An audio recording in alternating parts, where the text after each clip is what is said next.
The April 18th, 2016 meeting of the Anne Arundel County Council is now in session. Please stand for the invocation and remain standing for the pledge. Mr. Smith. Let's bow our heads. Dear Father, we come to you today as humble servants. We ask you give those who are in authority wisdom in every decision and help them to think clearly, grant them discernment and common sense so they'll be strong and effective leaders. Father God, we just ask that you help them lead and govern with integrity, and may their integrity guide them and keep them on track. And all these things we pray, amen. Amen. I pledge allegiance to the flag of the United States of America and to the republic for which it stands, one nation, under God, indivisible, with liberty and justice for all. Okay. Showtime. Madam Secretary, please read the ethics statement. The Ethics Commission has asked that I advise you that under certain circumstances, members of the public may qualify as lobbyists when they testify before the County Council. If so, the law requires that certain information be filed with the Ethics Commission. The chairman of the Ethics Commission has asked that those present review the Ethics Commission information in the foyer of these chambers. If there are any questions about lobbying requirements, speakers should contact the Ethics Commission in the Heritage Office Complex on Riva Road. Thank you. We do have a presentation tonight. Our annual audit presentation, if those folks can please come forward, and we'll start that. Madam Auditor.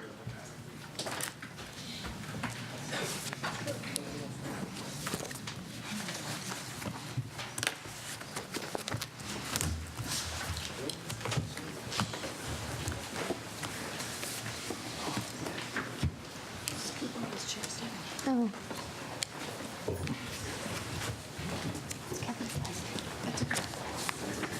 Oh. Okay, everyone. I don't have a chair now. Music stopped and she got her place. So it's like musical chairs, and I was the loser on that one. Good evening. Good evening. Thank you, Chairman Fink and council members. For the record, I'm Jody Dickinson, Acting County Auditor.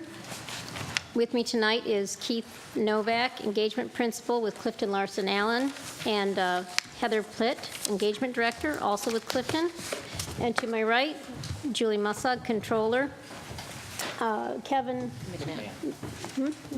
McMahon, Office of Finance, and Michael Beard, Office of Finance. Tonight, Mr. Novak and Ms. Plitt are here to present the results of the financial statement and single audits for the fiscal year ended June 30, 2015. We have provided a package to you that includes the comprehensive annual financial report for June 30, 2015, which you commonly hear referred to as the CAFR, the related single audit of the county's federal grant expenditures, and 3 letters that Clifton Larson Allen issued as a result of their audit. I have already numbered those letters 1, 2, and 3. Hopefully you have those packages in front of you. 1 is the required communications letter. 2 is the report on internal controls. And 3 is the management letter. Now I'm going to hand it over to Mr. Novak, who will present and explain these reports. You should also have a copy of his PowerPoint presentation there. And Ms. Mussog and her staff are here to answer questions on behalf of the Office of Finance. Wonderful. Okay, good evening. My name is Keith Novak. I'm a principal with Clifton Larson Allen. What we'd like to do tonight is just go over, as has been indicated, the results of the audit and some required communications, as well as the management letter comments and findings. With me is Heather Plitt, who was the engagement director on the job. First off, our scope of our engagement was to audit the financial statements of Anne Arundel County as of and for the year ended June 30, 2015. Anne Arundel County prepares what's called a CAFR, or Comprehensive Annual Financial Report, and submits it to the Government Finance Officers Association for certification. Additionally, we perform a single audit, and as a result of that audit, we also report on compliance with laws and regulations that could have a direct and material effect on major programs and internal control over compliance of federal awards. The audit is performed in accordance with both generally accepted audit standards as well as government audit standards, which is a higher level. And as part of that government audit standards report, we also issue a report on internal control over financial reporting and other matters for an audit based on government audit finance standards. We also prepared a management letter, and we have also prepared written communications for you. What I'd like to do now is, first off, just go over some general introductions, which we pretty much have already hit on, go over required communications, our responsibility related to fraud, and then I'm going to turn it over to Heather to go over the reports and opinions, and then we will go over briefly some future standards that will be affecting the county. First off, for those of you who aren't familiar with Clifton Larson Allen, we are the 9th largest CPA and consulting firm in the United States. One of our main specialties is auditing federal, state, and local governments. We're one of the only firms that has a very large specialty as well as footprint in that area. And the services for this engagement were provided by the public sector group from the Northeast region, primarily out of the Timonium, Maryland office.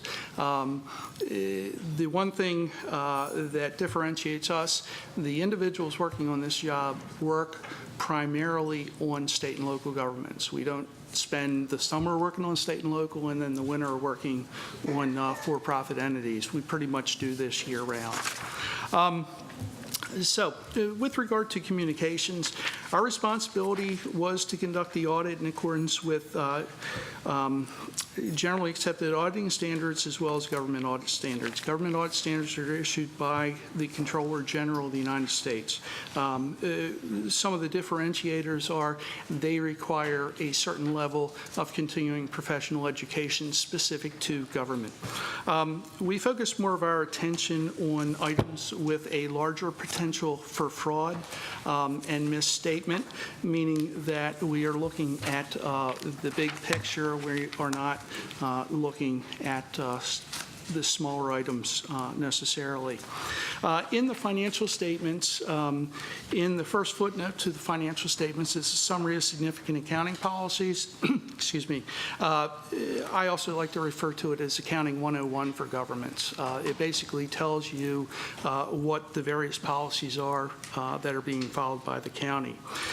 During the year, the county was required to implement 2 new standards, GASB 68 and 71. They've probably been talked about for years, but basically what they required was for the county to record the full amount of the net pension liability that existed for the various plans, those being the county plan and their share of, or the county's share of the state plan as well. What that resulted in was restatement of financial statements, beginning balances. The governmental activities decreased by $307 million. Business type activities decreased by $30 million. And within those areas, water and wastewater fund decreased by $24 million. The solid waste fund decreased by $5 million. And then all other funds decreased by $5.5 million. Effectively, what you ended up having to do was record a liability rather than run the entire effect of that through in the current year as an operating item. We restated the beginning fund balance or the beginning net position balance to reflect what had happened in prior years so that the only thing running through the current year operating statement was the effect of the current year. Not everything in the financial statements is cut and dry. Not everything is based off of, you know, I spend a dollar here, spend a dollar there. There are certain judgments and estimates that have to be made. With regard to the county, they primarily consist of the depreciable lives of capital assets for recording depreciation, incurred but not reported claims for self-insurance purposes, landfill post-closure costs, the other post-employment benefit liability, the net pension liability, liability, and uncollectible income taxes. And there's various things that are looked at. For instance, the incurred but not reported claims is based upon actuarial valuations, actuarial calculations looking at what's happened in the past. And the same for the OPEB liability and the net pension liability. The landfill post-closure costs are based primarily off of engineering studies of landfill capacity and landfill usage and the cost of eventually closing down that landfill. And then the uncollectible income taxes is based on past history of tax collections, much as you would look at receivables in a business entity. There were a couple significant audit adjustments that will also come into play in the management letter and the report on controls later. There were two rather large adjustments, one to the Water and Wastewater Fund and the other to the governmental activities. And these were restatements to correct errors in the accounting treatment for construction and process and depreciation expense. In the Water and Wastewater Fund, the amount of the adjustment was $40.8 million, and in the governmental activities, the amount was $30.9 million. There are a number of misstatements that we found, or and things that should have been corrected, or could have been corrected, I should say, that weren't corrected because it was determined that they weren't quote-unquote material enough to the financial statements. It would not make the statements misleading. And then within the Water and Wastewater Fund, there was a write-off of uncollectible receivables, a correction of errors in calculating capitalized interest, and overhead allocation. In the general county capital projects, there was an improper overhead allocation, and there were certain accounts payable and related expenses which weren't recorded. And then in the other funds, there was grant-related deferred inflows as well as accounts payable. These are all items that were identified during the audit but determined not to require adjustment. With regard to information in the comprehensive annual financial report, there is certain information there that we don't give opinions on. We give opinions on the financial statements and the notes. However, there's an MD&A which is required supplemental information. We do not give an opinion on that, but we do read it to make sure that there's no information that's inconsistent within that in the financial statements. Other areas like that are required supplemental information.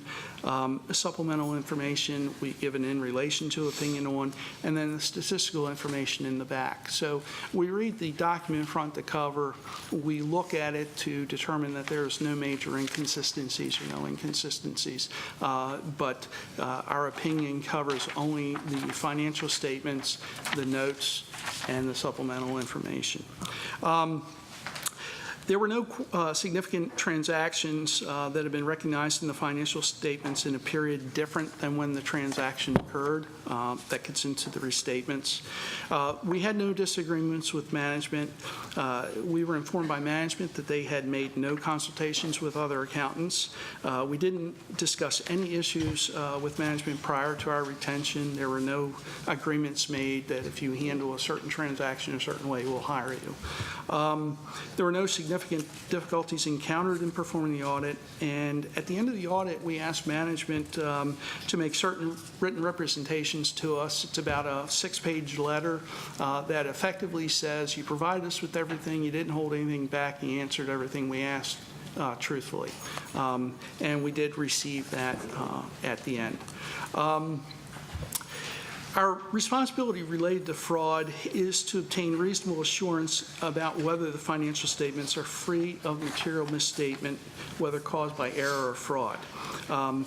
Certain of our audit procedures are to identify what we call fraud risk factors, understand the programs and controls that the county has to prevent, detect, and deter fraud, we sit down and interview various individuals within the county, both management as well as governance, as well as line personnel, to find out what programs are being used to prevent fraud, how those programs are being communicated, and quite frankly, we even ask if they are aware of any fraudulent activity occurring.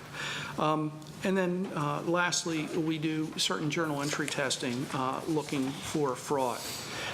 There are certain fraud risk factors that are presumed. One is the risk of misstatement related to revenue recognition, meaning that revenue is overstated because it's not being recognized properly. And then there's a risk of management's ability to override controls. And that comes into play with regard to journal entries, significant accounting estimates, and unusual transactions. With that, I will now turn it over to Heather to go over the reports and opinions. By the way, if there are any questions as we're going along, please feel free to jump in, and we will try to answer them as quickly as possible. Thank you, Keith. All right.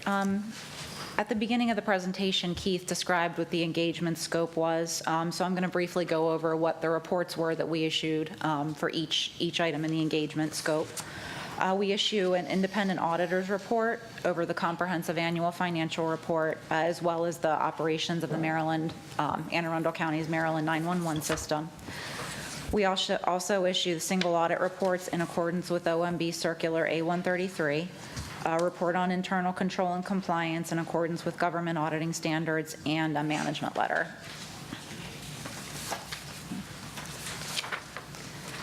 All right, the first report I'm going to go over briefly are the audit opinions. And as Keith and Jody mentioned, you should all have a copy of the CAFR. And if you want to take a look at the opinion, it's on pages 9 through 11 of the CAFR. Just a couple things I wanted to point out. Management's responsibility for the financial statements, which is the second paragraph on that report, just basically states that management is responsible for the fair presentation and preparation of the financial statements, and our responsibility is to give an opinion on those financial statements.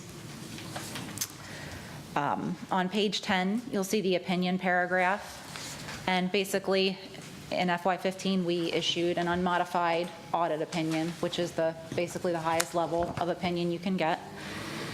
We've also included an emphasis of matter paragraph, which is pretty standard when you have such a large accounting change as GASB 68 and 71. We typically include that paragraph just to notify the reader that they should look to the notes to the financial statements to find out more about that adjustment.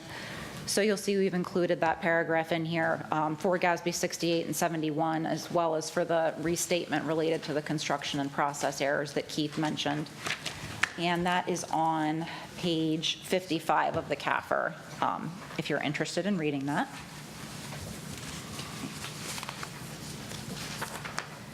Right. Single audit and compliance reports. As I mentioned, we issued a report on internal control and compliance over financial reporting. There was one material weakness identified in the report, and as Jody mentioned, you should have copies of that. I believe that was the one labeled number 2. So just briefly going over some of the introductory paragraphs in that report. Again, it describes what our audit scope was, as well as what our responsibility is related to, or our procedures over internal control over financial reporting. And if I can point you to the first full paragraph on the top of page 2 of that report, which states that our consideration of internal control was for a limited purpose, basically to enable us to gain an understanding of internal controls that are in place, but not necessarily to issue an opinion on those controls. And the next paragraph discusses what a deficiency in internal control is, which is basically when the design or operation of a control does not allow management or employees in the normal course of performing their assigned functions to prevent or detect and correct misstatements on a timely basis. and that a material weakness is a deficiency or a combination of deficiencies, such that there is a reasonable possibility that a material misstatement of the financial statements will not be prevented or detected and corrected on a timely basis. And the one material weakness that we've noted in our report this year has to do with the restatement that Keith discussed earlier, which is related to some errors in accounting for construction and process. And just briefly talking about those, there were a couple, really two main issues this year. One was that the tracking for the projects is done at a parent and child level, but what we found was that the analysis of when those projects needed to be closed and capitalized was not done in enough detail to pick up any children that needed to be capitalized and depreciation begun on those assets. So the errors we noted there were items needed to be moved over from construction and process to other fixed asset groupings, and then depreciation expense needed to be recorded on those assets. We also noted in some cases that items, again, that were tracked on the county's CIP schedules and handled by the county were actually not county assets. A couple of them were Board of Education assets. And again, that being appropriately tracked by the county, but should not have been included as assets on their financial statements. Okay. Any questions on that? Okay. Mr. Chairman. Mr. Smith? So on your misstatements component that you had in here,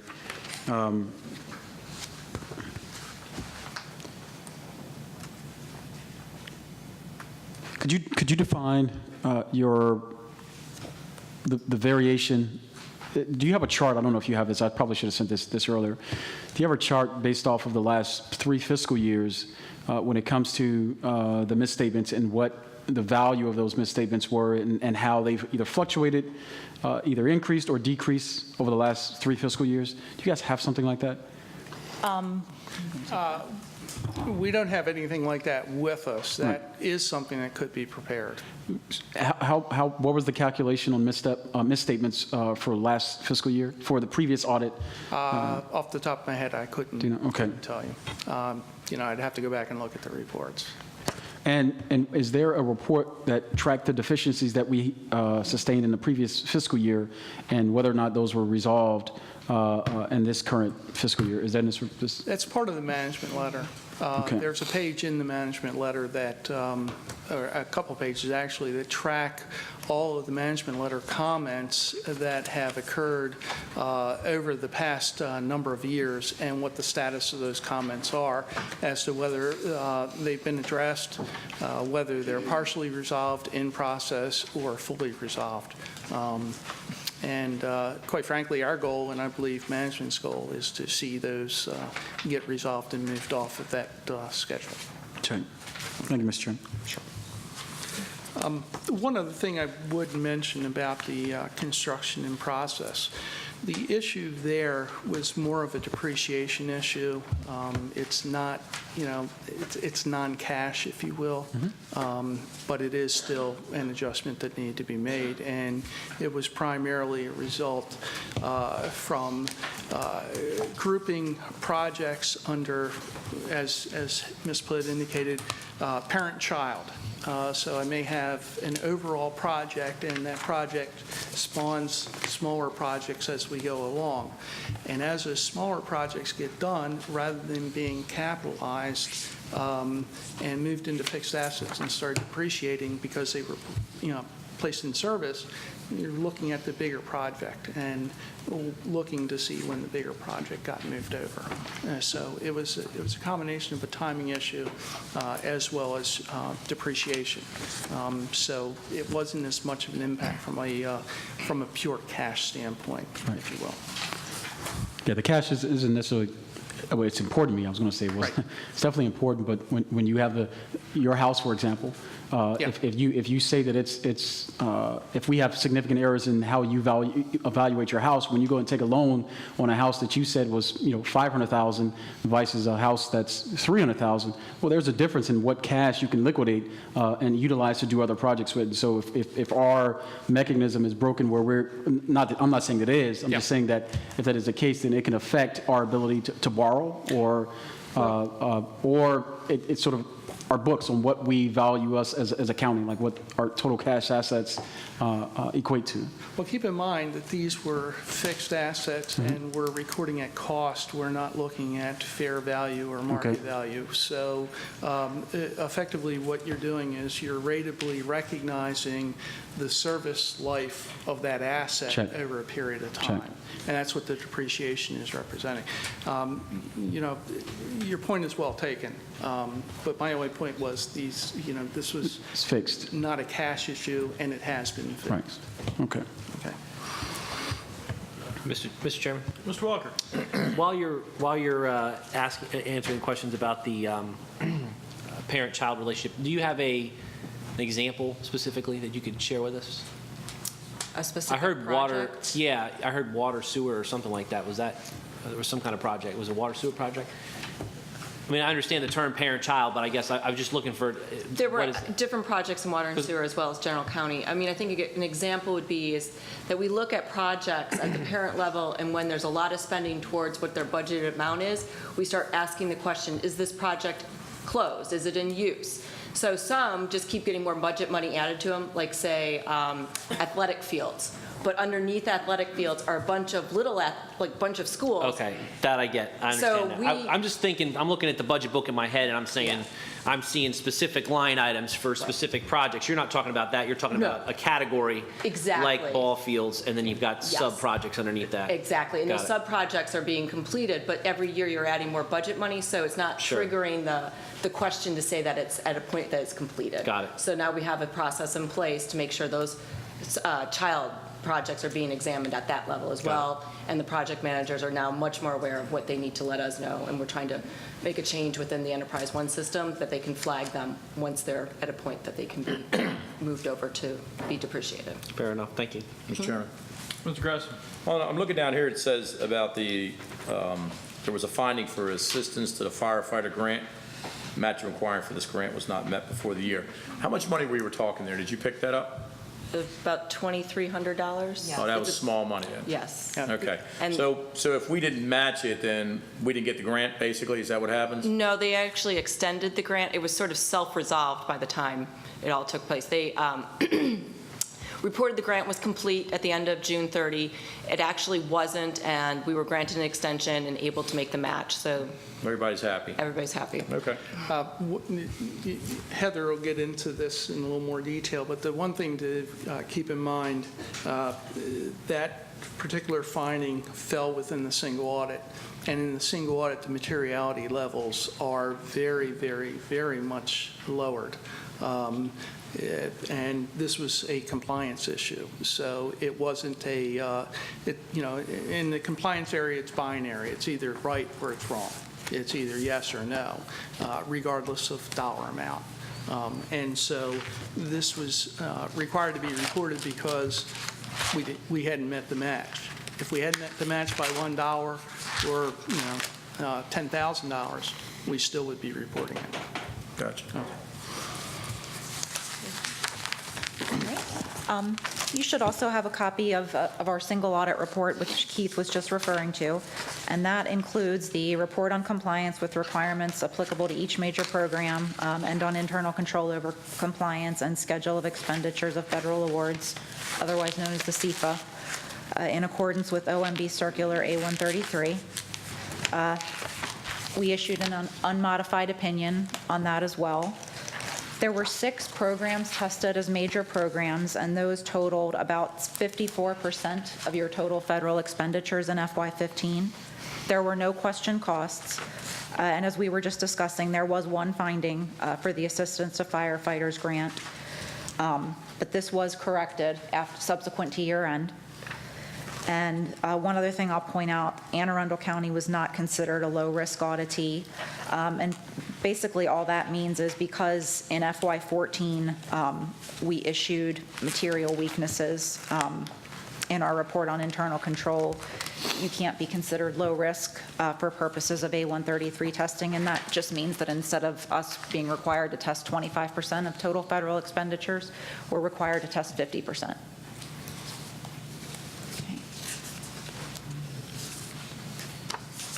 The next report that I'm going to go over is the management letter, and that is labeled Three. Three.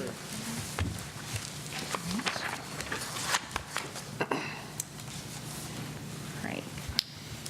Just briefly going over the few comments that we had this year. There were some departments, some general fund departments and certain special community benefit districts that had expenditures in excess of appropriations. And if you look at the letter, you'll see that we listed them out within the body of that comment. Mr. Chairman? Mr. Walker.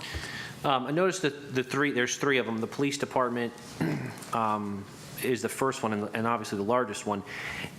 They exceeded their appropriation by $721,355. And part of that is, you've got listed here as overtime assistance to Baltimore City during the riots. Do you know what portion of the 721 is Baltimore City riots that'll be reimbursed, and what portion of it is just overage and we're not going to get reimbursed for? I think we estimated about 100,000 was due to the Baltimore riots, and I think we were just reimbursed for about 77,000 of overtime for the riots. So what's the other like $600,000+ for? It'd be a combination of payroll and overtime. That was not anticipated in the fourth quarter. How is that missed in the fourth quarter transfer? And that's a lot of money to miss in the transfer. It is proportionally to their budget, though. It's about 0.5%. So they came in like at 100.5%. So I'm not denying that that's a lot of money, but when you're trying to forecast these payroll numbers at the end of the year, they did sort of have a real significant spike in overtime as the year went on, and they did not have enough in their budget for overtime.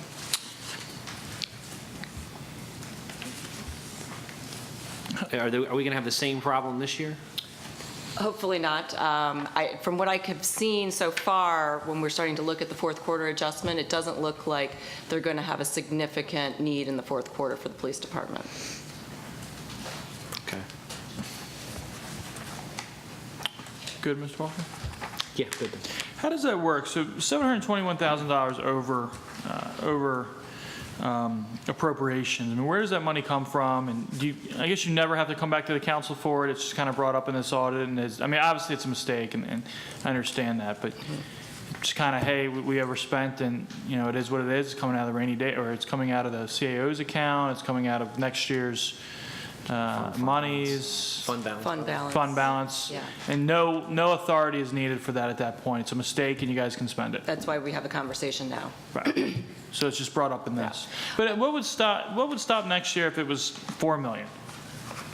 You just, again, take it from payroll is a fund balance? tricky one for us to sort of control, I guess, is the because it's not approved and looked at. And there's accruals done at the end of the year. We sometimes invoices come in that are unexpected. They shouldn't be, that get booked back, or there's a timing issue. And that's usually, so they shouldn't be significant expenses, because everything else has to go through and we match it up and say, you do have appropriation authority for this or not. That's why when we see situations like this, it tends to be in payroll where we rely on the departments that they know where they're going to be as well, because we do have that discussion. It starts now with what you're going to need to get to the end of the year. And I think everybody tries very hard to not ask for something, but sometimes things happen in May, June, because I guess the fourth quarter bill will be down 2 weeks from now, and we still do entries until the end of September with invoices and things like that. So we really don't know the final number on a department until several months after the year, looking at what comes in. Thank you. Mr. Chairman? Mr. Walker? Mr. Sog, I think part of, I'm sort of concerned along the same lines, because obviously we already had the one issue with the transfer that was requested earlier, and we were already told that State's Attorney's Office is going to be over, again, possibly. So if they are over, and let's say they don't make the request, then nothing has to come back before us? I mean, basically, they're just over and we pay it? Correct. The state's attorney is also a different animal in some ways, too, because we don't have the same authority as far as, I mean, the county's supposed to give them what they need to execute. I know they've been before you to ask for money. I love hearing that. Then why do you come down and ask us? If we don't have the authority, why are they asking? If we don't have the authority, why do you guys come? Just a side note, it's a ridiculous argument. If we don't have the authority, don't ask us. We don't have the authority to give it. Just annoying here.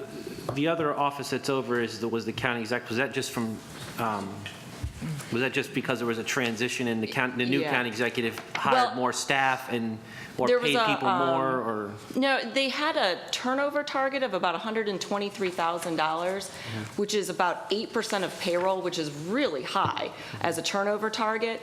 And with the transition, and the current county executive came in fully staffed, so there really was no turnover.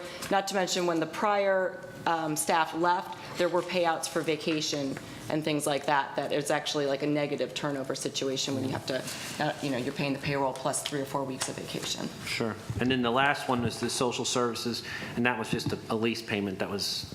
Yeah, related to late in Sarah's doing, house, right? and they thought they had enough to make it. When the final invoices came in, they were short.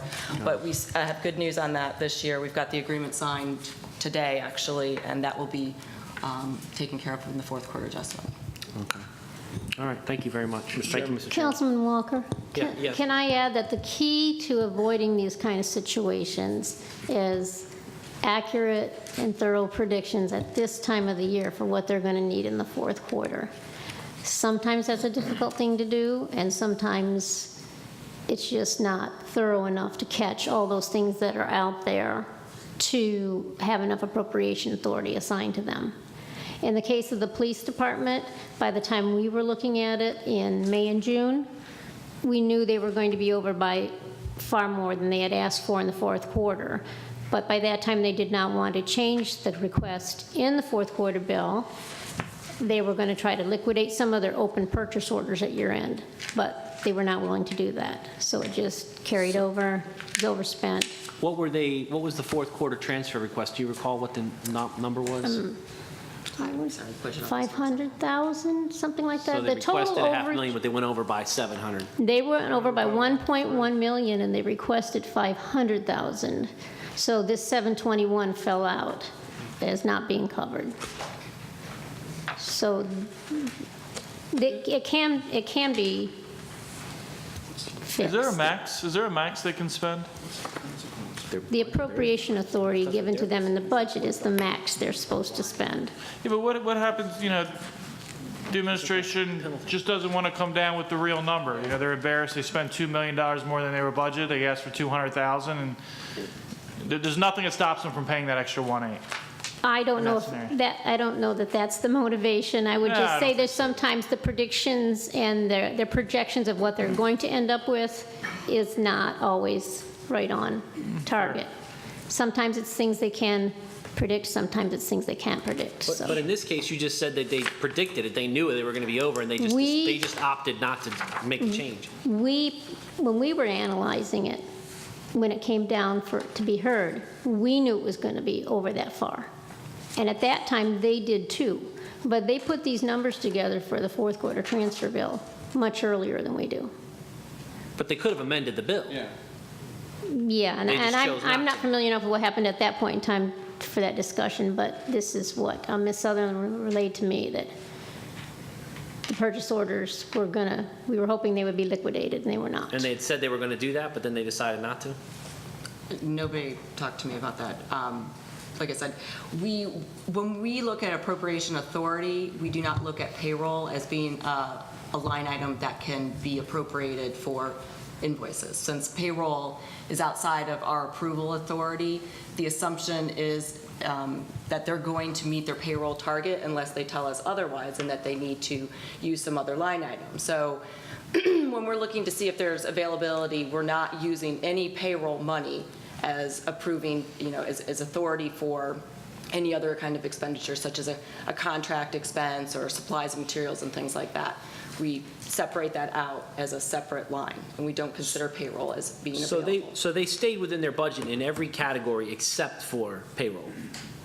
The other category, correct. Or if you added them together, they would have been fine. And is what we- how long, how many months during the year did they go over their appropriate? Are we looking at it on a monthly basis, a quarterly basis? Or just not Daily. looking at it until the end and then saying, No, oh, we we're do over? monthly, but, I mean, anytime that an invoice is coming through, it's looked at right then and there. Every contract is signed with. Right, but you're talking about invoices, and I'm talking about payroll. Right. So Payroll. do you consider payroll an invoice? I don't- No, because I don't Okay. sign off on payroll at all. Okay. So every month, we do look at their invoices, financials.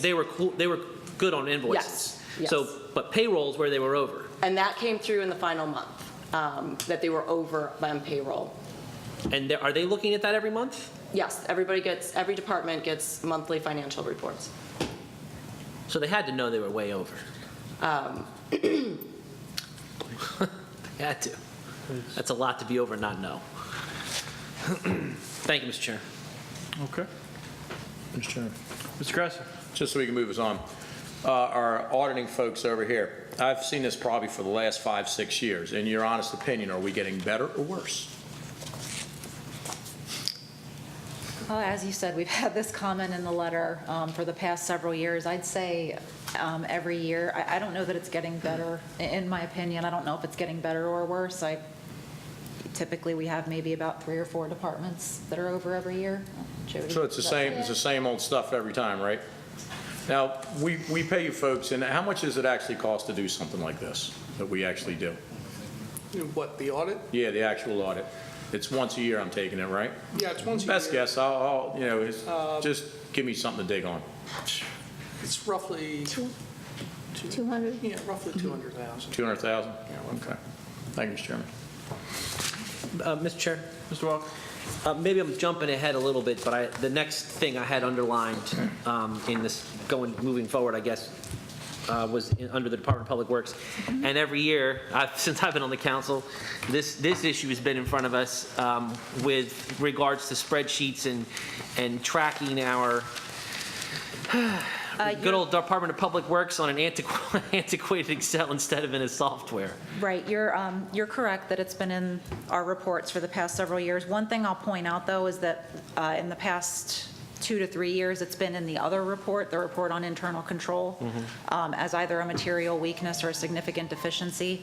This year, it's a management letter comment. Because of the checklist? Because of the internal controls that have been implemented to try to address the fact that the information is still being kept on spreadsheets. And I see in the comment, Ms. Masag, it says that we're 40% there on some sort of system. Is that a software, or is it something internal that they're designing, or what is that? Yeah, my understanding is that DPW, and probably Leslie is better equipped to answer that more specifically, but they're working with OIT to develop in-house sort of software to automate and track and take care of some of the data Moving entry. beyond Excel is Yes.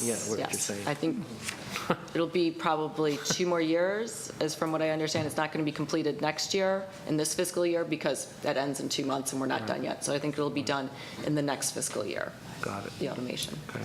I look forward to that. Love to see that not on this list. Mr. Chair. Mr. Chairman? Thank you, Mr. Chair. So I was going to ask about that as well.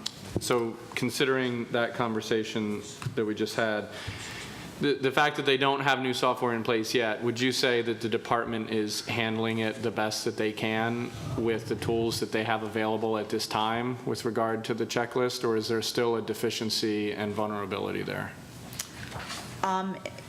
Keith, jump in. In my opinion, I think that they are handling it the best that they can. Whenever you have something that's just in Excel and manual like that, there is going to be some degree of vulnerability.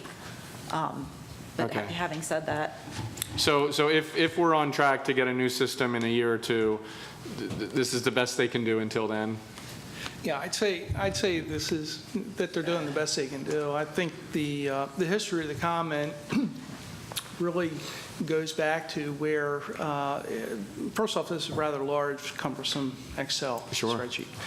And years ago, we were finding errors in the spreadsheet, in the calculations. I remember very results, well, okay? yeah. And those errors came down and came down and came down, and our comments were, you should develop some kind of control, some kind of checklist to make sure that everything's being done is being looked at. We've now gotten to the point where we feel relatively confident with the information that's coming off of the spreadsheet. As Heather indicated, anytime you have an Excel environment, you've got all kinds of potential for control issues because there's no way of securing it so that only certain individuals have access to it. If someone makes a change and forgets to change a formula in a cell, there's nothing to catch that unless you put logic checks into the Excel spreadsheet, and then you may miss other types of things. It could be something as simple as hiding a row this year because you're not using it, but forgetting to unhide it next year when you do use it, which makes it appear as if there's an error on the sheet. But right now, I think they're probably doing as good as they can. The best of all worlds, of course, would be software that was, controlled in a control environment. I have 2 more years left on the council, and I would love it if my successor does not have to hear about this in their first audit, so. Yeah. We were happy to be able to move it to just a management Sure, look, requirement this year. baby steps, right? Thank you.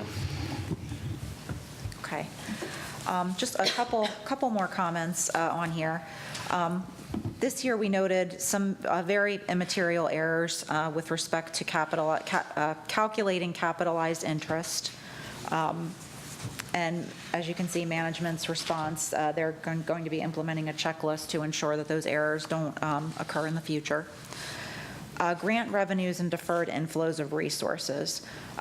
So in the current year, we noted that certain grant revenues or grant proceeds, I guess, that were not received within the period of availability, which for the county, I believe, correct me if I'm wrong, is 90 days within the end of the year.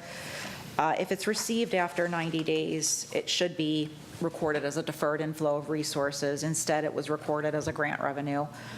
Again, it was an immaterial error. Let's see.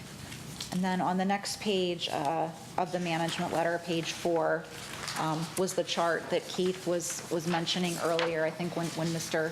Smith had asked about the status of prior management letter comments. And this table will kind of give you an idea of what comments from prior years have been implemented or are still in progress. And I think if you take a look at the last couple of pages, you'll see that actually more comments than not are in the implemented column, which we like to see. There are a couple that are in progress, and I'll just go over those briefly, and then Julie and Kevin and Michael, if you guys want to jump in, feel free.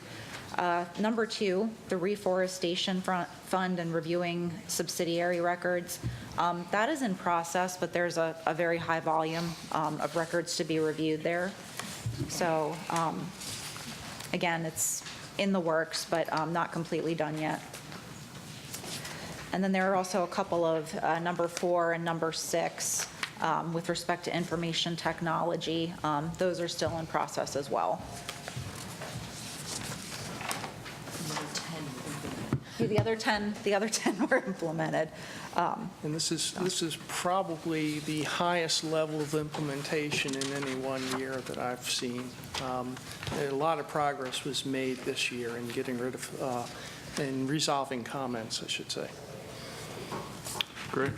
Yeah, I'd agree. This is the cleanest chart that we've seen in many, many years. Wonderful. All right. If there are no additional questions on the management letter or any of the other reports, I'll just briefly go over, or did you want to? I can do it. Okay. Okay, the last thing we had were some upcoming accounting pronouncements, some of which are going to have an impact on the county, some of which won't, some of which will have more significant impacts than others. For this current fiscal year, the year June 30, 2016, there's 3 standards that will be implemented, only one of which really is going to have an impact on the county's financial statements, and that's fair value measurement and application. That's basically going to add a footnote disclosure about your investments. For those of you familiar with the private sector or the nonprofit sector financial statements, this is the equivalent of FASB 157, which was implemented about 10 years ago for those entities. And basically what it does is it discloses how readily available information is for determining fair values for assets and liabilities that are recorded that way. It shouldn't be that difficult to implement, but it will add to the footnotes. In fiscal 17, there's going to be a couple things that get added, one of which is post-employment benefits. The second is tax abatement disclosures. Tax abatement disclosures, to the extent that you have tax abatement activity, will be a rather significant disclosure to be made, and will require a fair amount of legwork to pull the information together. That basically is going to require disclosure of any tax abatement activities that have occurred. For instance, if you, abate taxes to lure a business to the county, then we're going to have to disclose that transaction, as well as the effect on taxes not collected. And it can be a rather lengthy disclosure. It doesn't have to be done on an individual by individual basis, but rather an aggregate basis, but it will have to be done. So there will be a need for coordination among the various departments to pull that information together. And then lastly, in fiscal 2018, we will have a GASB that really should have absolutely no impact on the county unless you have entered into split interest agreements with individuals, such as charitable remainder trusts and things of that nature. But my understanding is there probably isn't any of that with the county. You normally see that in foundations and in colleges and universities. And then with regard to OPEB in 2018, that's the year you'll have to start recording the OPEB liability, similar to the way you're recording the pension liability now. So that will probably have a fairly major impact on the face of the financial statements of the county at that point. And once again, we'll have restatements of fund balance to reflect that. So that's basically all we had, unless you have any other questions or concerns. Sounds great. I think everyone asked their questions. Thank you all. Thank you. Thank you.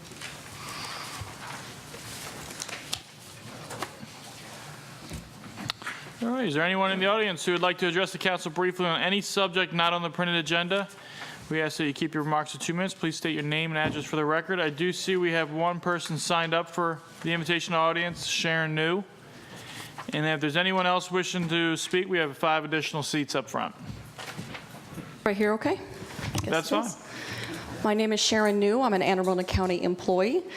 I've already spoke to a couple of councilmen, people. I work for the fire department, specifically the fire marshal's office on Riva Road, and I am the life safety and injury prevention office. I'm at one person for 500,000 people. So I go into schools, I do fire safety messaging and community groups and other duties as assigned. So as you know, in 2008, and this is Maria Ford with the finance office, and I'll tell you why she's here and why we're here. So as you know, in 2008 began a very lean time for the county, which included 24 furlough days and 5 years with no raises. Thanks to Laura Newman, we enjoyed 2 years of some adjustments to our salary for those lean years. I don't really like to use the word raises because really it's salary adjustment for the no raises for 5 years and furlough days. To put in perspective what the furlough days did to me personally, for 2 years, every other paycheck, I was $200 short, okay? So that's how that translated out, okay? So when I did my taxes this past year, last week, I barely got them in, and this is kind of personal information, but I want to make a point. I am 50 years old. I have been working for the county for 7 years. I have a master's degree that I got in 2004, and I cleared barely $50,300. That's absurd, and it's wrong.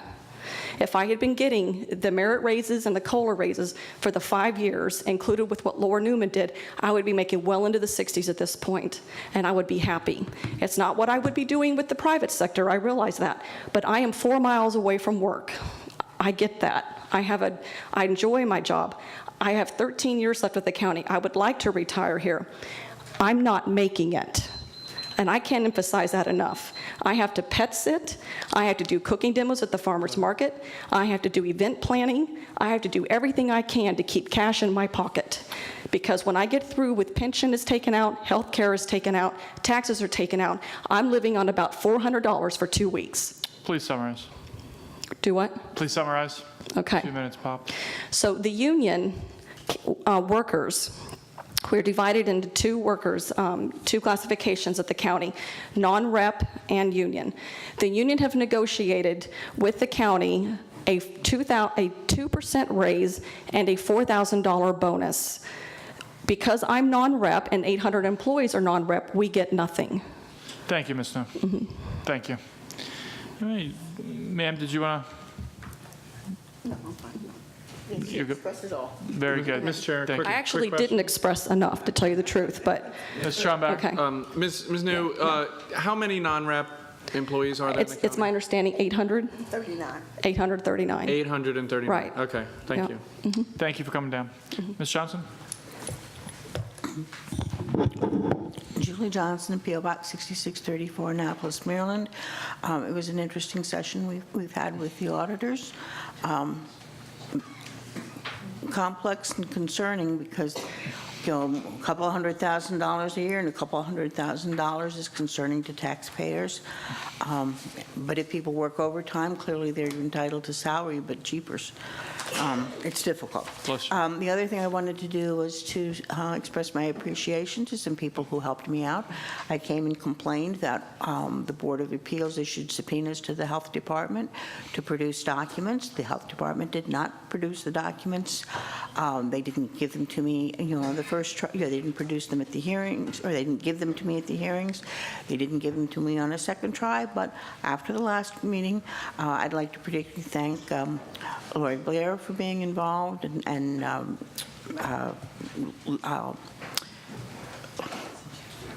Larry Tom for being involved, because I had questions about zoning issues.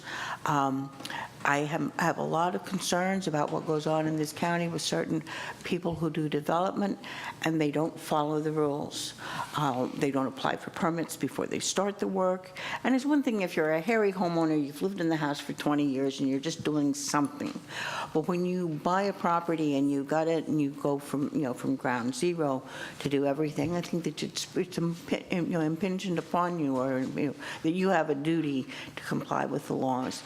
You cannot, you know, leave a septic system in place when the setbacks are not adequate, the property's been vacant for 3 years, and the system doesn't work. The law is they have to have a new perk test during wet season. You don't just get to look at it and, you know, do whatever you feel like granting. There is an interesting thing I've learned about in the last 2 weeks called limited housing addition. I didn't know what it was. I'd never heard of it. And you don't get to do that when the septic system's failing and it's been vacant for 3 years. Please summarize, Ms. Johnson. But we have some really wonderful people on the staff who work hard to try to help people, and I think it's important to acknowledge that, but you know I'm here to complain when things don't go That's right. great. I Thank have you. a few more. Thank you, Ms. But Johnson. my time has Is there? been... Yeah, we'll see you next week, I'm sure. Is there any item any council member would like to place on the agenda? Seeing none, may I have a motion that the partial reading of any bill, resolution, or minutes constitutes the reading of the whole? So moved, Mr. Chair. Second. Second, all in favor? Aye. Opposed? Motion carries. Madam Secretary, please read the minutes of April 4th, 2016. The meeting was called to order by Chairman Derek Fink at 7 p.m. and opened with the invocation. May I have a motion to approve? So moved, Mr. Chair. Second. All in favor? Aye. Opposed? Motion carries. Minutes of April 4th, 2016, approved as read. Madam Secretary, please read the title of the bills to be introduced this evening. Bill 2916, an ordinance concerning lease of certain county-owned property that is currently used to operate public library facilities and a headquarters facility to the Public Library Association of Annapolis and Anne Arundel County, Inc. Bill 3016, an ordinance concerning zoning, alcoholic beverage uses, and packaged goods stores. Thank you, Madam Secretary, please read the title of the resolutions. Resolution 1316, a resolution entitled Charter Amendment, Copies and Inspection of Records. Resolution 1416, resolution authorizing the filing of an application with the Maryland Transit Administration. Resolution 1516, resolution appointing a member to the Anne Arundel County Ethics Commission. Resolution 1616, resolution approving the declaration of certain county-owned property located at 1231 Juniper Street in Avalon Shores in Shadyside, Maryland, as surplus property. Resolution 1716, resolution approving the declaration of certain county-owned property near Dales Way Drive in the Dales in Pasadena, Maryland, as surplus property. Resolution 1816, resolution approving the declaration of certain county-owned property near the intersection of Harmony Avenue and Alameda Parkway in Belvedere in Arnold, Maryland, as surplus property. Resolution 1916, resolution approving the declaration of certain county-owned property near the intersection of Harmony Avenue and Buena Vista Avenue in Belvedere in Arnold, Maryland, as surplus property.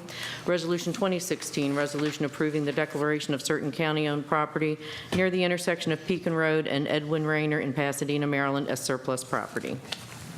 May I have a motion to suspend the rules to hear and vote on bills 2016 through 24 out of order? So moved. Madam Secretary, please read the title of Bill 2016. You have to call the roll. Please call the roll.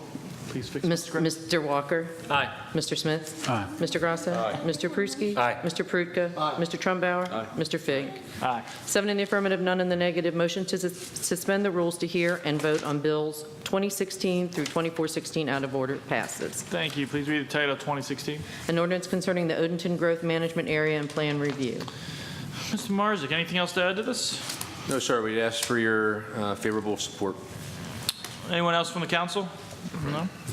All right. We'll go ahead and open up the public hearing. Is anyone in the audience wishing to speak on Bill 2016? I do see that we have a few folks that have signed up to speak on this. So we'll start with, I'm sorry, I'm horrible at reading some of these names.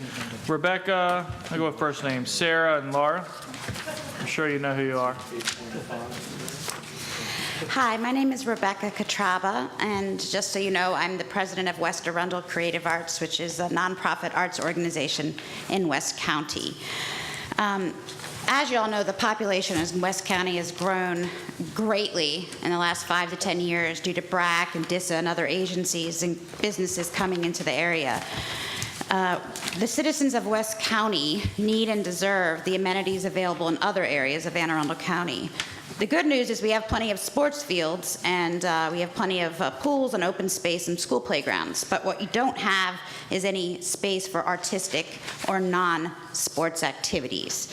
So the reason why I'm here and talking is I have come to the Odenton Town Center Planning Commission meetings many times over the last 2 years, and I've spoken about the needs for an arts center, and so have many others, but it feels as though our desires are not being addressed. What we would like to do is have a center in West County that would be for the arts and also for other non-sports areas. If a child wishes to take a class or participate in a program or theater, in visual or theater arts, there are no facilities available to them in West County.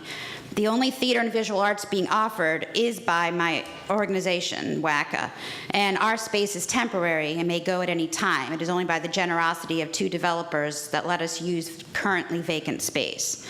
For families to travel to existing programs in Anne Arundel County, the drive time is 45 minutes or more depending on traffic conditions. To add 1.5 to 2 hours of commuting to already hectic schedules is simply too much for most families. We, at West Arundel Creative Arts, we receive no funding from the state or from the county. We have received a few grants from the Arts Council, but most of our work is done through volunteers. However, all of these programs, which I believe the paper has been passed out to you, that we've done over the last 2 years, are not going to continue or grow unless we have a space. Please summarize. My point is, we really don't need more open space or more sports fields. I like sports. I have a boy who played baseball tonight. But we do not have access to the arts in West County, and that needs to change. Thank you. Mr. Chairman.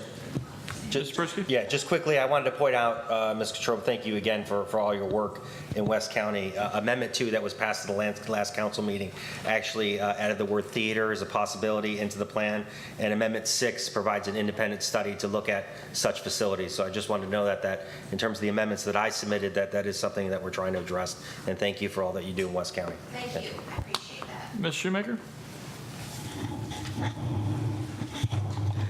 My name is Sarah Shoemaker. I reside at 453 North Patuxent Road, Odenton, which is located in the Odenton Town Center. Since only one of the issues that I and some residents in the community have repeatedly brought forward has been addressed in the master plan, and because I and some of the residents of the community have utilized every opportunity possible to voice our issues and recommendations about the master plan, and because we residents were refused an opportunity to discuss our recommendations with planning and zoning officials or the county executive, and because the 2016 master plan, along with the introduced amendments, provide no clear benefits to me or my property, and because the Odenton Town Center, by authority of Bill 2016, is designed to restrict residential development to high-density residential exclusively, and because I have no procedures for pleading issues dealing with zoning and modifications before the planning and zoning officer, and because after 2 years of requesting, I have not been provided the procedures for being removed from the Odenton Town Center, and since zoning changes appear to be a matter of drawing a line around a property and assigning it to another block or zoning category, and since the North Patuxent Road area to my south still maintains the zoning my property held before being assigned to Town Center, I therefore wish it to be known that I, Sarah A. Shoemaker, do hereby request that my property, tax map 29, parcels 309 and 19, be drawn out of the town center immediately. Thank you. Thank you. And Laura? Okay, this 2016 master plan was an exercise in utter futility from our point of view. I'm Laura Scalise, and I live in the historic district of Odenton. Sally and I, we played the game by the rules. We went to all the oversight committee meetings. We went to Lynn Miller's dog and pony shows on the master plan updates, and we raised our issues there. As residents, we repeatedly requested to meet with Larry Tom and later Mr. Shu, and got 0 responses, none. The same happened with our attorney when he made the same requests. Yet, Odenton Now got audiences with both. Here is Claire Lauder's article in the Gazette. None of our comments were acknowledged, again, let alone addressed. Our comments on the master plan, that is, none, 0. Finally, the amendments we provided this council 2 weeks ago, again, yielded no responses. Gentlemen, I'm done. I want out of town center. My property is 442 North Patuxent Road. Consider this also a formal request.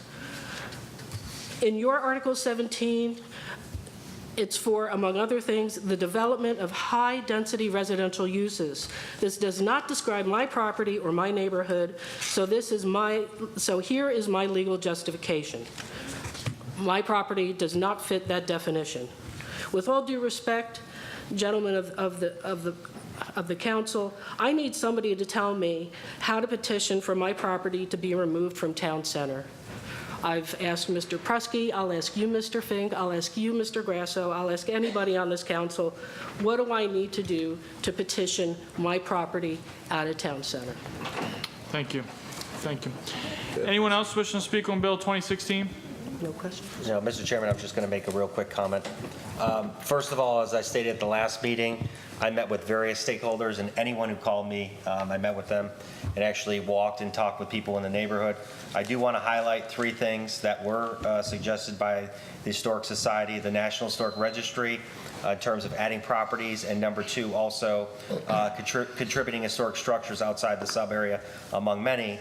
And in addition, the east lot being removed. I handed everyone on the council a letter providing that. Not everyone agrees on everything. We try and make the best decisions possible, but I can tell you, I can speak on behalf of the folks that work with me. We spent every hour and minute to meet with everyone and tried to bring the best plan forward. So it is what it is. Thank you. Thank you. Mr. Chairman. Hold on. The public hearing on Bill 2016 is now closed. Mr. Grasso. I guess can we bring up the administration on this? If you have a question for the administration, sure. Mr. Tom? I just want to make this real short and sweet, because I'm just kind of confused how this all works over here. I'm sure Mr. Pruski's done his diligence on this here, but for my own personal information over here, these people being in the Odenton Town Center, is there any benefit for them? Did they get anything out of it? Is it costing them anything or anything like that? Did you know of by any chance? For the record, I'm Larry Tom, Planning and Zoning Officer.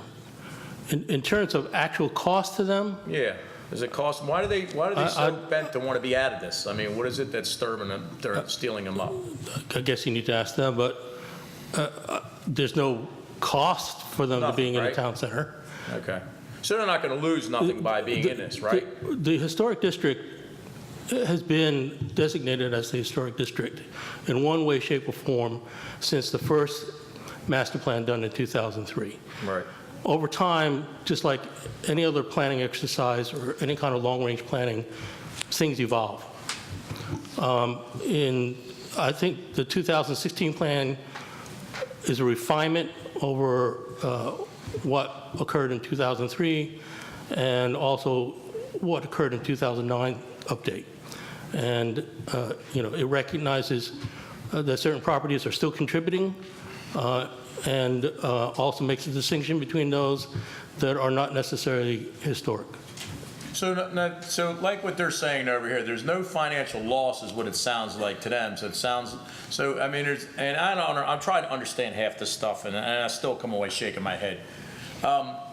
Is it really that big of a deal to take the pen and go like this and make a mark and take them out of it so they can say they're not part of it, even though it's not costing them one way or the other? Is it that tough of a deal to do something like that? Well, my view, in terms of the historic district, my view is that you still have to have some clear delineation in order for the district to remain with some integrity.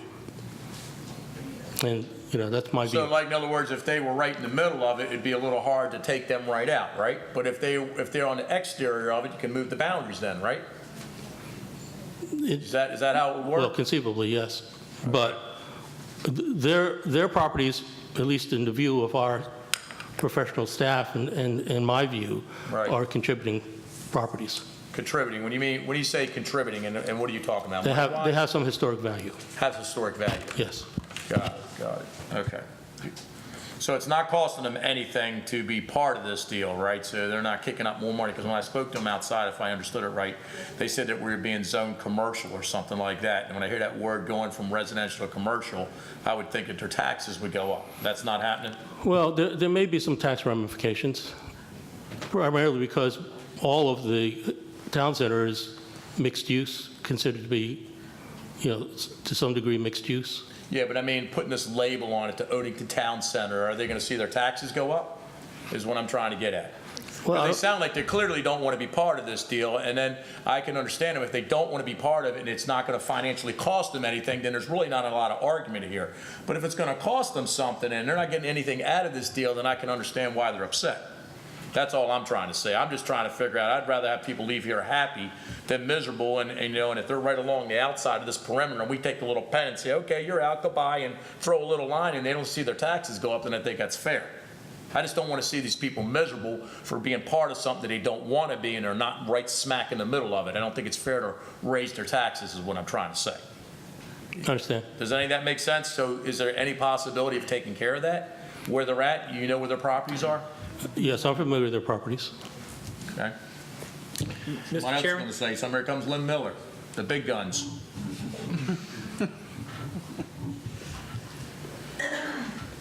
Ms. Miller, are you adding Mr. Grass's comments, or? Please go ahead. Then Mr. Walker. Hi, for the record, Lynn Miller, Planning and Zoning. I'll try to help answer the question that Mr. Grasso was just asking. Based on discussions that we've had with the Department of Assessments and Taxation, first of all, there are other factors besides zoning that influence how a property is assessed. And of course, the assessment value is what influences what your tax bill is going to be. In some cases, a property that's zoned as many of the properties in the OTC are, that allows a range of uses, not only residential but commercial, that can affect the way that your property is assessed. But it depends on other factors. Based on our research and discussion with Department of Assessments and Taxation, most of the small single-family residential lots that are in the historic district are still being assessed as a single-family home being their highest and best use. And that's just because the size of their lots, where they're located, the uses on the surrounding property. I also think that even if that were going to affect their assessment value, the new draft plan, which goes back to allowing primarily single-family residential in the main part of the historic district, would probably, I would think, alleviate any concern about having your assessment value increased because you can have non-residential uses, because in the future, if this plan were adopted as is, that core area of the historic district will only permit single-family residential uses. Okay. So basically, in a nutshell, that these people, if we can't take the pen and go like this, they're not going to see their taxes go up because of this Odenton Center, right, being zoned, as they were saying, commercial. Well, again, Mr. Grasso, we're not the Department of Assessments. We're the Office of Planning and Zoning. We don't do property assessments. We can't tell you exactly what impact any land use regulation has. Now, we're talking about the assessments. Are we talking about the state assessments that go out there? Is that who we're talking about? Yes, that's who does property assessments. So in other words, they could wind up getting hemmed up for this deal, basically, right? Because they are part in this deal. Because the state's not here for the conversation.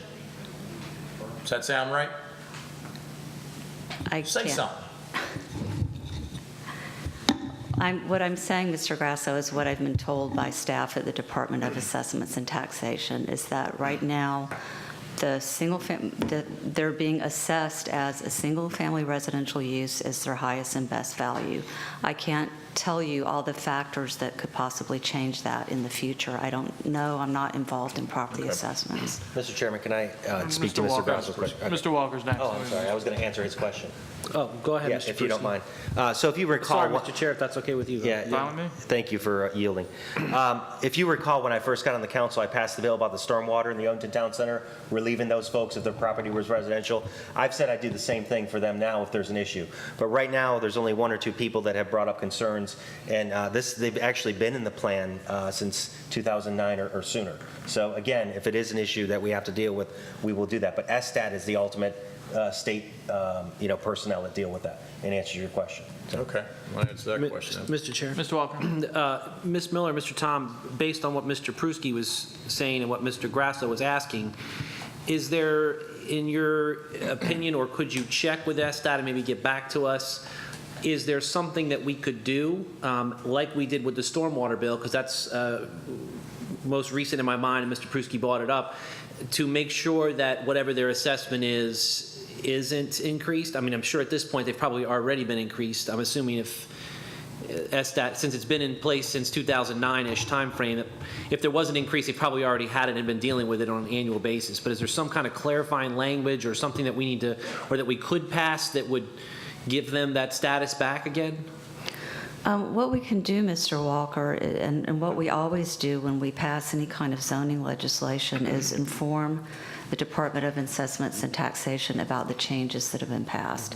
So we can inform them about the changes in this new master plan, what the new permitted uses allow, and any other information in the master plan that they need. That's what we can do. We can't, to my knowledge, try to influence how they do their property assessments. No, I was just asking if there was a way for us to figure out what they were looking for.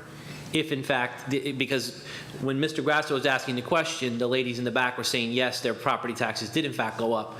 So if that's the case, and we'd like to correct that, what do we need to do, I guess is the question. And if you all aren't aware of that or can't figure that out, just let me know. I'm happy to call over to SDAT and try to figure it out myself, and then work with Mr. Pruski on that one.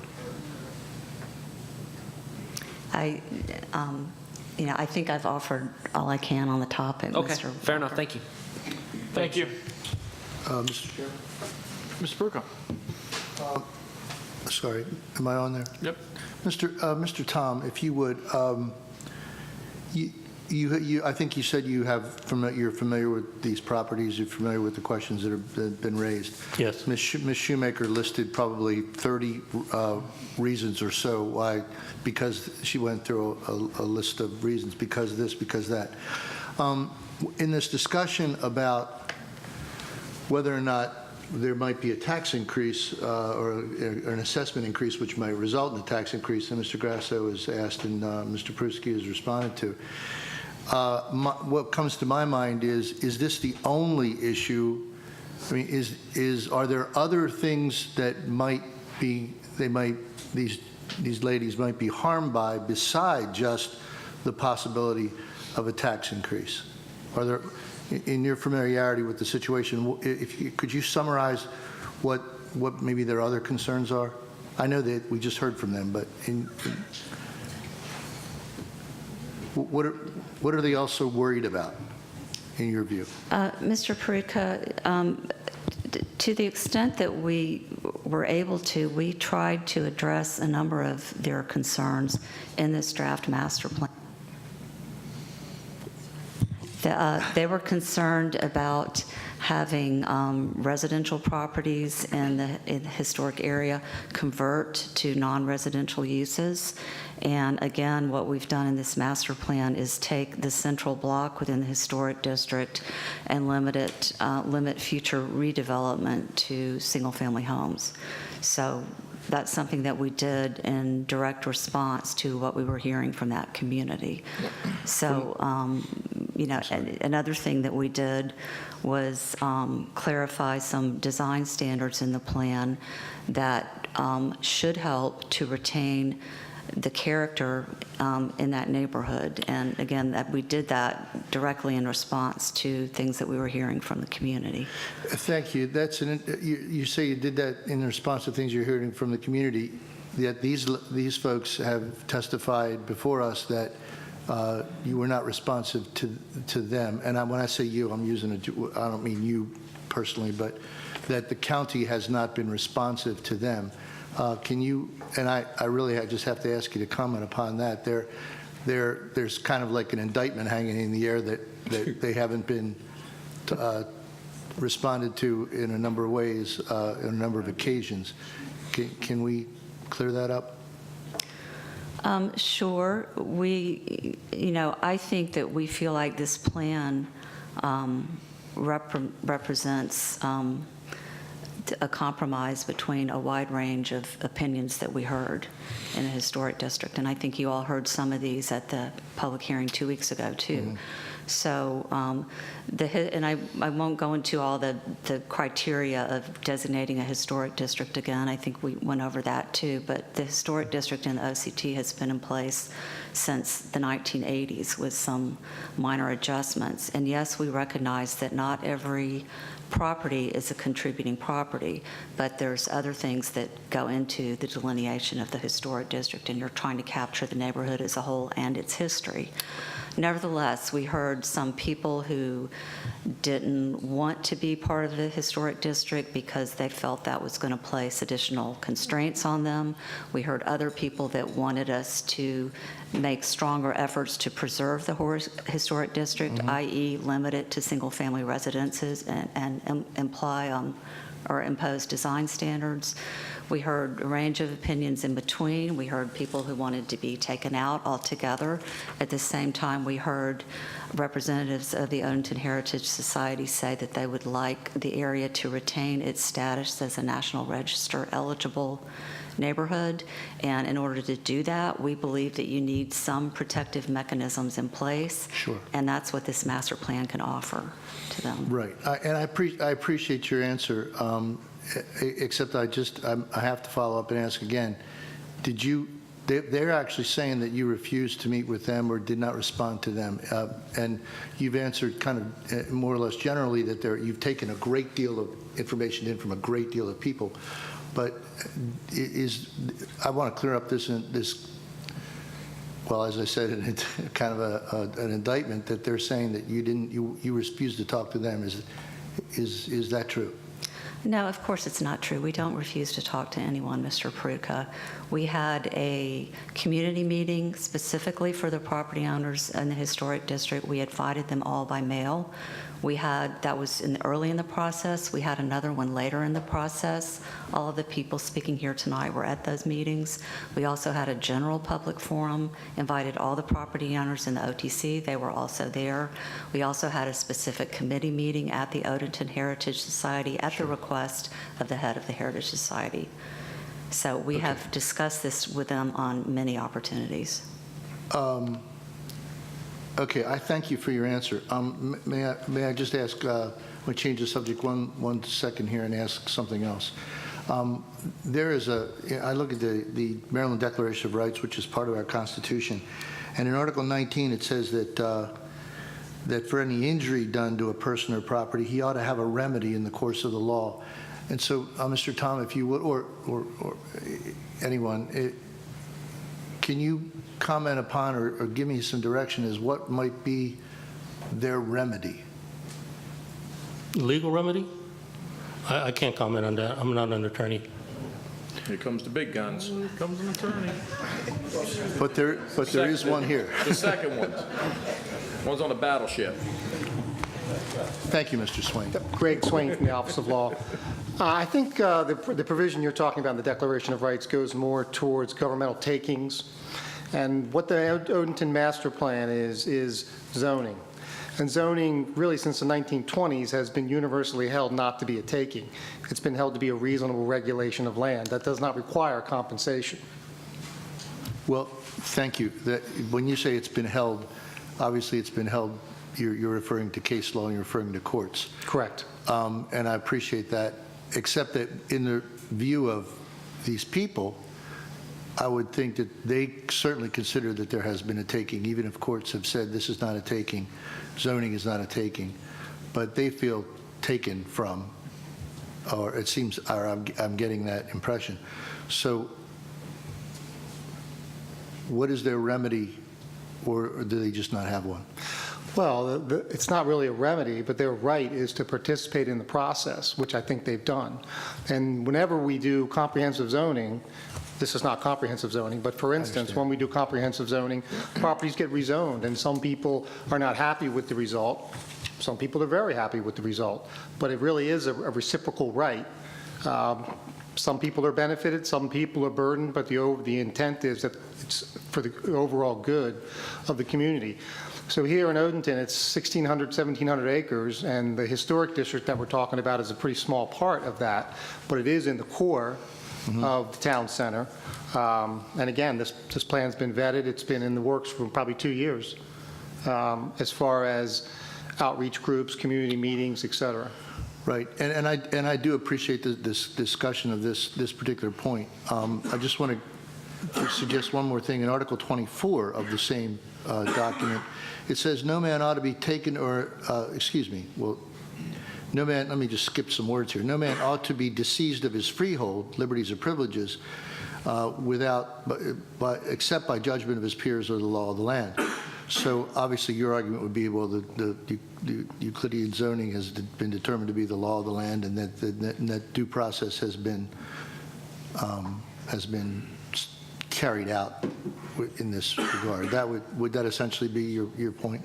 The Euclid case, and I guess probably almost 100 years of case law that's developed, not just with Euclidean zoning, but with various types of planning and land use type regulations that local governments have enacted. Okay. Yes. Thank you. I appreciate it. Thank you for the discussion. Thank you. Madam Secretary, please read the title of Bill 2016.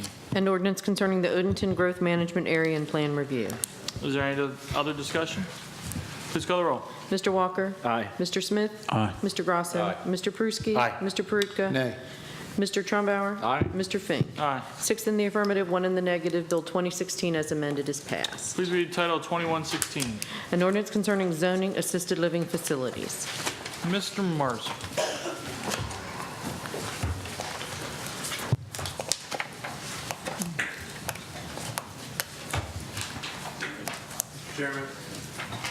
Mr. Chairman, members of the council, Bernie Marzick in the County Executive's Office. With me at the table is Lori Rhodes from Planning and Zoning, as well as Lori Blair Klassmeyer from the Office of Law. As we discussed at the work session, Planning and Zoning recommended Bill 2116 to amend the assisted living facility provisions in the code with 3 primary goals: to provide more consistency between assisted living special exception and conditional use regulations, to provide more consistency for the development and operation of assisted living facilities, and allow for additional activities such as comprehensive care units and C1 permitted uses that would not otherwise be allowed under the existing conditional use standards. This bill also amends and relocates the definitions of assisted care units and comprehensive care units from Title 11 and incorporates these terms under the appropriate Title 1 that lists definitions. And lastly, this bill removes the restriction to require assisted living facility to operate only in conjunction with a nursing home or with an adult independent dwelling unit. Again, we had a discussion about this at the work session, but we'd be happy to answer any questions the council may have. Thank you. Any questions for the administration? Seeing none, we'll open up the public hearing. Anyone here wishing to speak on Bill 2116? Seeing no movement, we'll close the public hearing. Madam Secretary, please read the title of 2116. An ordinance concerning zoning assisted living facilities. Any discussion? Please call the roll. Mr. Walker? Aye. Mr. Smith? Aye. Mr. Grasso? Aye. Mr. Pruski? Aye. Mr. Perutka? Aye. Mr. Trumbauer? Aye. Mr. Fink? Aye. 7 in the affirmative, none in the negative. Bill 2116 is passed. Please read the title of 2216. An ordinance concerning finance, taxation, and budget real property tax credits. Mr. Mars. Mr. Chairman, members of the council, Bernie Marzick from the County Executive's Office. With me at the table is Kelly Kenny from the Office of Law, Darcy Good, and Julie Mussog from the Office of Finance. As we discussed at the work session again, Bill 2216 would change the application procedures for the deferred tax program and for 4 of the county's real property tax credits. These are all multi-year programs that currently require annual applications, but there is no real benefit to the county in receiving these applications each year. In addition to easing the paperwork burden on taxpayers, this would reduce the tax credit processing time for the Office of Finance and for Planning and Zoning. There is a true cost savings because in the case of the tax credit for high-performance dwellings, the code requires a third-party certification for each application, and these certifications cost $125 per application. Again, we'd be happy to answer any questions that the council has, and we thank Mr. Trumbauer and Mr. Grasso for agreeing to co-sponsor this bill. Mr. Chair. Mr. Trumbauer. Thank you, Mr. Chair. Just as I said at the work session, this is a great bill, so thank you, and appreciate the administration's work on this. All right. Any other discussion? We'll go ahead and open up the public hearing. Anyone here wishing to speak on Bill 2216? Seeing no movement in the audience, we'll close the public hearing. Madam Secretary, please read the title of 2216. An ordinance concerning finance, taxation, and budget real property tax credits. Mr. Perutka. I don't want to be out of order. I was going to explain my vote, but I think maybe I'm supposed to wait until my vote to do that. Yeah, you It's up to you. anything to explain yet. What's that? Mr. Trumbauer. Yeah, right. And right. Right. Is there any other? I'm sorry. I'll take, if you don't mind, if it's not out of order, I'll do it right now, though. Just briefly, I wanted to explain I really have no direct objection to this bill and its purpose, which is to relieve citizens of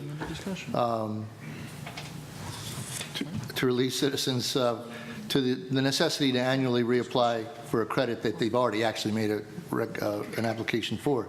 So far as it goes, I believe that's a good idea and something that I would normally support. My difficulty in this particular bill arises in the fact that the tax credit itself, I believe, is a flawed concept, since we're shifting the burden of funding the budget to other taxpayers. Though it may in fact be a minimal increase to everyone else, still it's an increase in taxes to those who do not get the credit. And additionally, I believe there's a problem with the morality and the constitutionality of the whole idea of conservation easements. These easements essentially are a scheme, I believe, whereby taxpayer money which is the only kind of money we have and can spend, is used to purchase property rights from individuals with title residing of the property right in the county government. And thus, taxpayer money is used to buy property or a property right and take it out of the marketplace by placing perpetual restrictions on its use.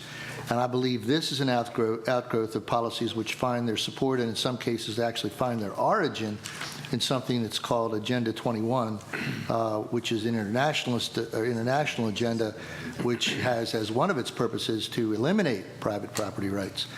I believe these programs to be violative of good government, and so I just wanted to make that explanation. So I have no problem with what the bill actually does, but what's underneath of it is what I would object to. So thank you, Mr. Chairman. Any other discussion? Seeing none, Madam Secretary, please call the roll. Mr. Walker? Aye. Mr. Smith?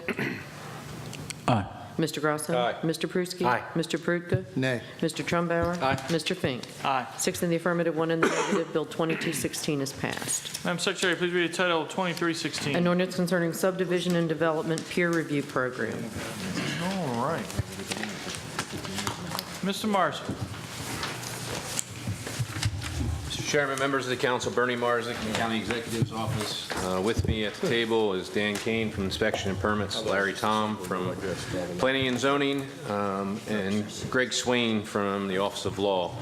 We had a pretty lengthy discussion at the work session about this bill, but our goal with Bill 2316 is to adopt a peer review program within the county. This would be run through the Office of Planning and Zoning, and this is a voluntary program that would give the developer or property owner an option to expedite the subdivision and site development plans at no cost to the county. The peer review program would continue to move us in a direction of reducing the time it takes to get project approval that we discussed again at the work session. Our plan would allow for plans and plats to be reviewed by non-county employees at the cost of a developer. Planning and Zoning will develop the specific requirements for this peer, or for a person to become a peer reviewer in the county.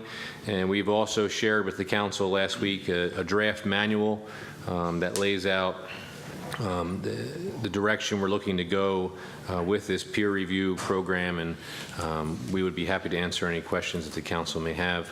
I will say that we will be offering 2 amendments at the appropriate time. Mr. Chairman. Mr. Gressel. Yeah, I just had a couple constituents out there talking. In a situation, let's say if a developer asks for a waiver of modification, variance, or special exception, what would happen? In other words, will it just bypass Larry Tom, or will you actually know about it and Larry Tom will put the shuffle in? I mean, what happens? The latter. You'll review it? Yes. Okay, Modifications, let me be a little bit more specific. Okay. Modifications are an administrative waiver, for lack of a better term. Okay. And it's usually related to Article 17, which is our site development and subdivision regulations. Variances are waivers to requirements of the zoning code, Article 18. They do require a hearing before the hearing officer, as does special exceptions. None of that changes through this peer review process. Yeah, I think that's what their concern was, that the peer people developer could ask for that, and it would all kind of like be slid under the rug and nobody know about it. In fact, in very general terms, the process of approval still remains with the Office of Planning and Zoning, and expressly with my authority. That does not change with the peer review program. Now, what happens in a situation, because if this starts to kick in, how are you, or who else besides you, is able to review all these type of things? Are you going to actually be able to look at all these that come through here? You put the Larry Tom to it? I mean, what happens? He does it already. I'm sorry? You do it already, right? Yes. You do it all now, but I mean, we're talking about if you're like picking up a boatload of new employees that we're not paying for, and they're going to put the shuffle to you. I mean, they're going to really slam it up in you. Then what? You going to be able to handle all that? Well, I don't really think it's going to be a boatload of people that are doing these reviews, Mr. Grasso. No, I mean, because you think about what we talk about. We talk about it's like having free employees that the developer's going to pay for, right? Let me respond this way, and we talked about this at the work session as well. First and foremost, the peer reviewer is going to be qualified. Okay, there's strict criteria upon which the peer reviewer will be approved.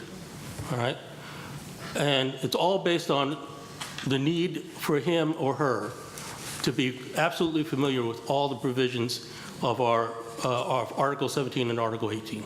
Okay. So that's number one, right? They can't even qualify as a peer reviewer until we are satisfied as a county agency that they understand all the rules and regulations and the process.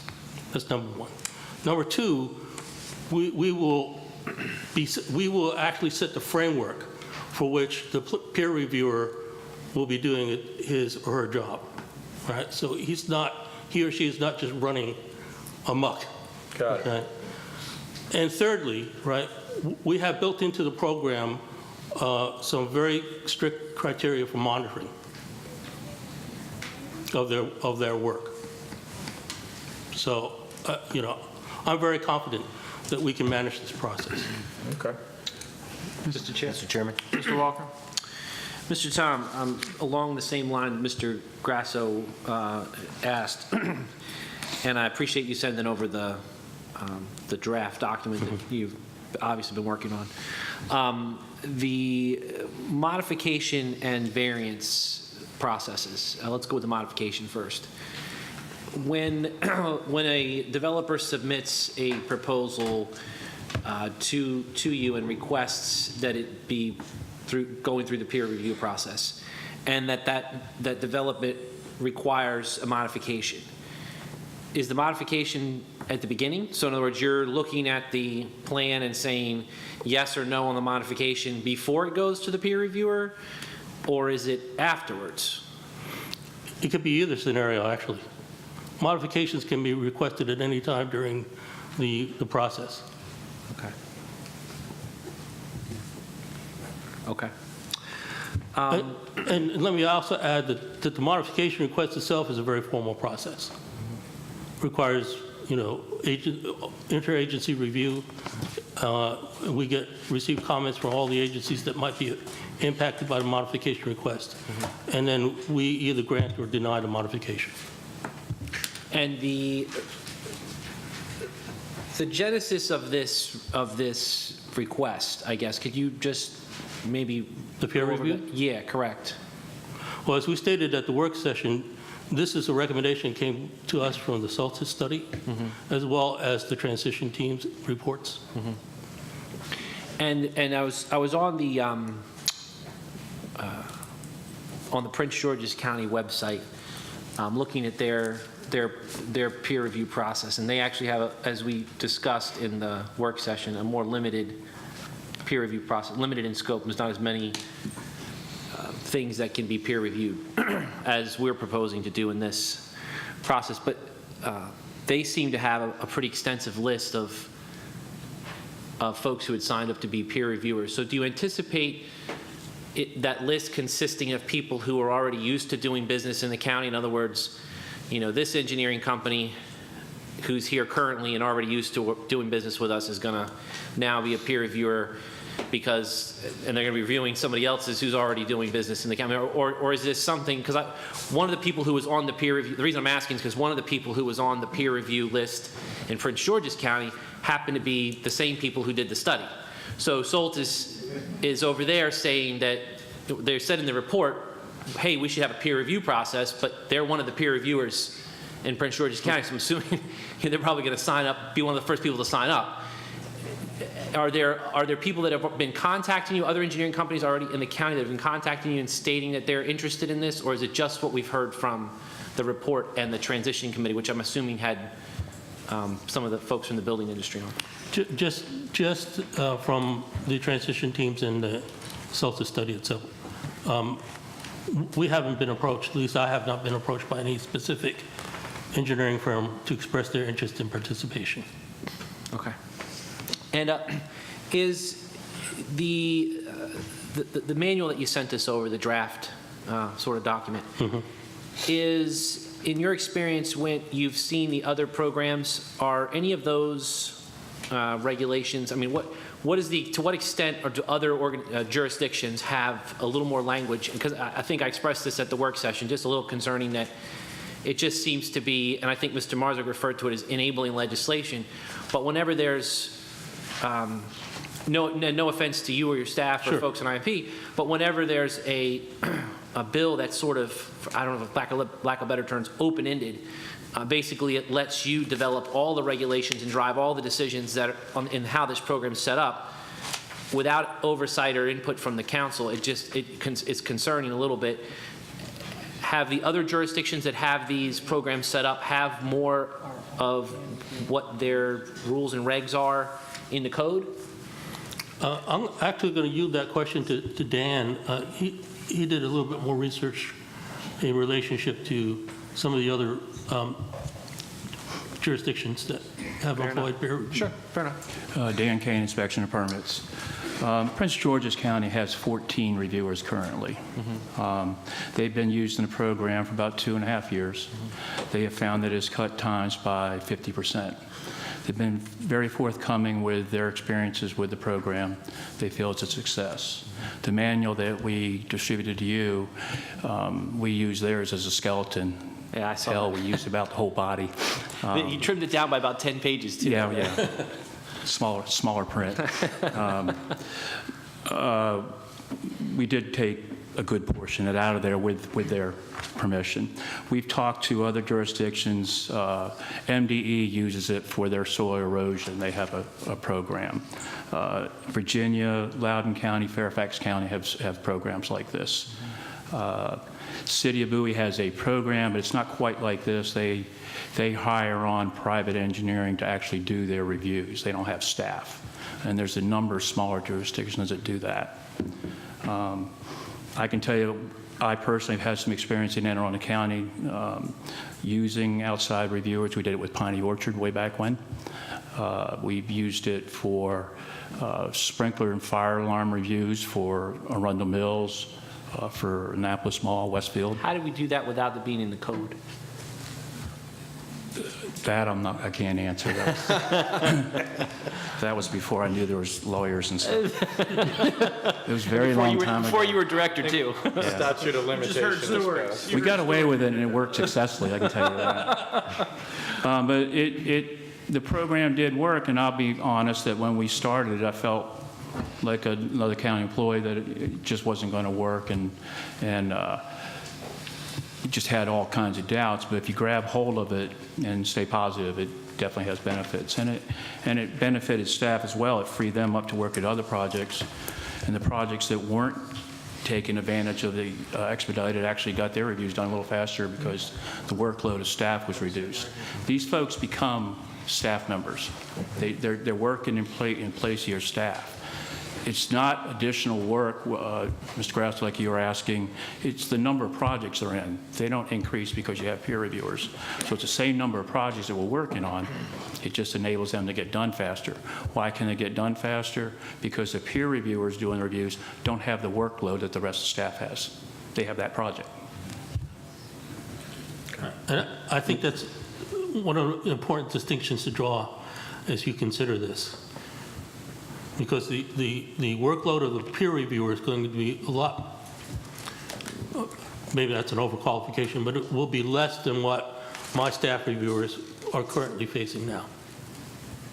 And Mr. Walker, if I could add one thing, the Prince George's County peer review program is not codified.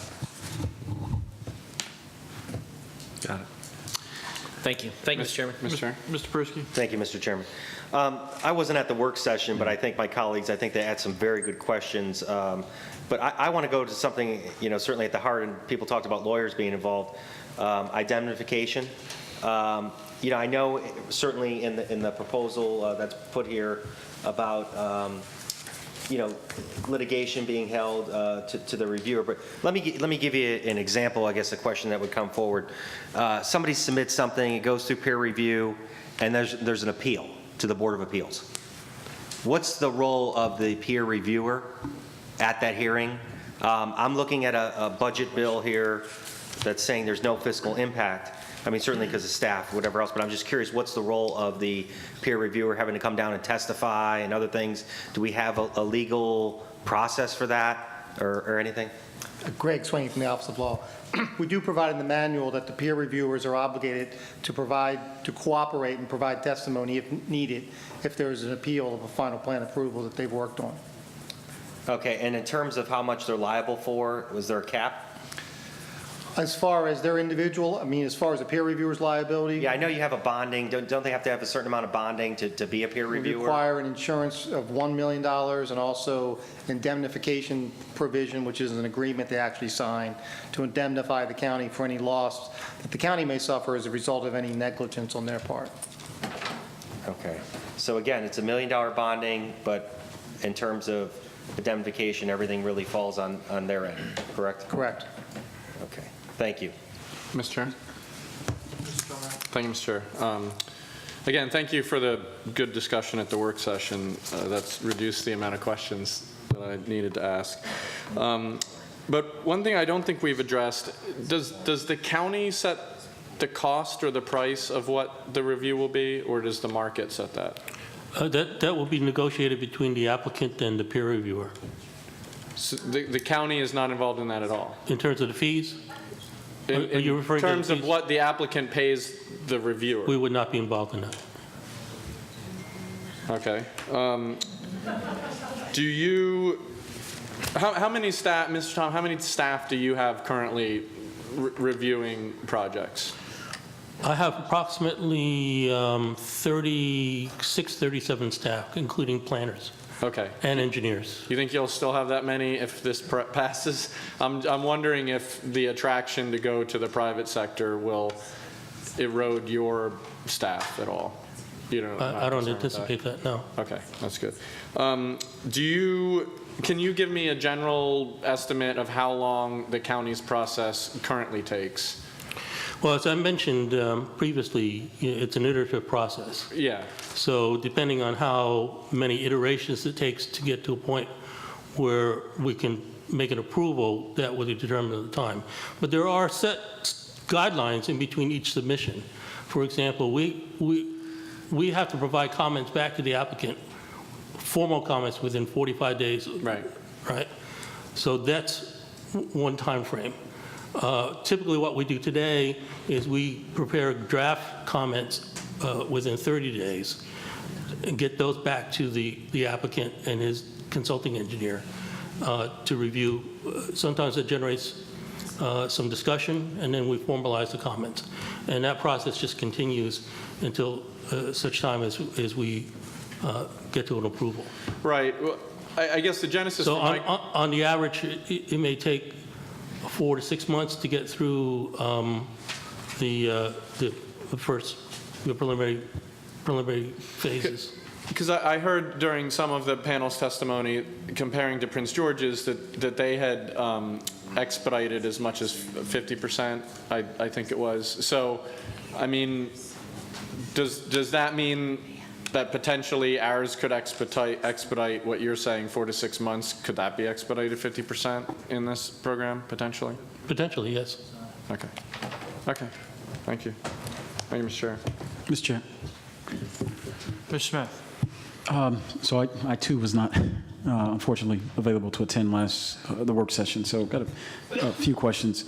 So the book or the template, the draft that you submitted earlier, when are you anticipated having that component completed? That draft? Is it a final draft ready to be submitted to us to review, or What's the timeline on that draft? I would consider this to be a final draft. Okay. It's interesting you mentioned in the federal government side, we started this program where we outsourced IT support for some of the individuals or organizations on Fort Meade, and this was back in 2001.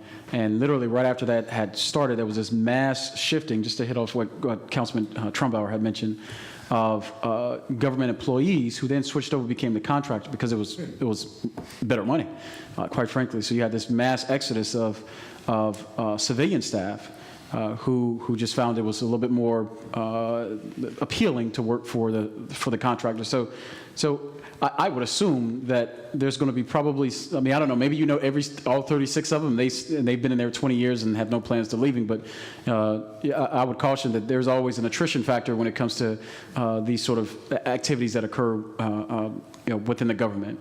The second thing is, you said that it wasn't a binding, or I think it was from the law office that had mentioned that Prince George's County did not have, it wasn't in code? Correct. Or it wasn't? Not codified. It's not codified in code, but that's not going to be the case here. We want to codify in code, correct, or not correct? We've codified, the purpose of the bill is to codify the parameters of the program. And we have provided in the bill that there are certain aspects that are required to be in the program manual, which are included. Now, in Prince George's County, because it's not codified, they can change their entire manual without any sort of legislative authorization. So we've gone a step beyond that. So as far as expedience, so when a peer review reviews a package, does someone and if you answer this at the work session, I apologize. Like I said, I wasn't there. If it reviews a package, it goes to the, does someone in P&Z look at that package? Initially, yes. That's how we envision it. So where is the efficiency on time created if someone in P&Z is still going to be reviewing the packet, or is most of the work done and compiling it and piecing it together and making sure all the ducks are lined up, so when you get it for that final sort of check, all you got to do is just go down the A through Z and make sure they hit all the marks? Is that where the efficiency is gained? Well, again, the peer reviewer will be looking at all the technical aspects of the application. Check. Right. Our initial contact with the application, for lack of a better term, is just to make sure that the information that's part of the package complies with our standards for the application itself. Then it goes to the peer reviewer. He or she will do the technical review. They'll be in some consultation with us. Ultimately, I still have to take a look at their work in order for me to make sure that it's in compliance with the code in order for me to then grant the approval. So is this the final stab that the council will have at this initiative? So if we, I mean, obviously it looks like there are some amendments, but whatever modified version that leaves here tonight, does this ever come back to us for any sort of review of the codes just to make sure we're okay with it, or any standards? Does that come back before, or is this is the one stop? Well, as you mentioned, there are some amendments that might change this, but as it's drafted today, it's for approval of the enabling legislation. And then the program manuals are something that the two directors would manage and are responsible for compiling.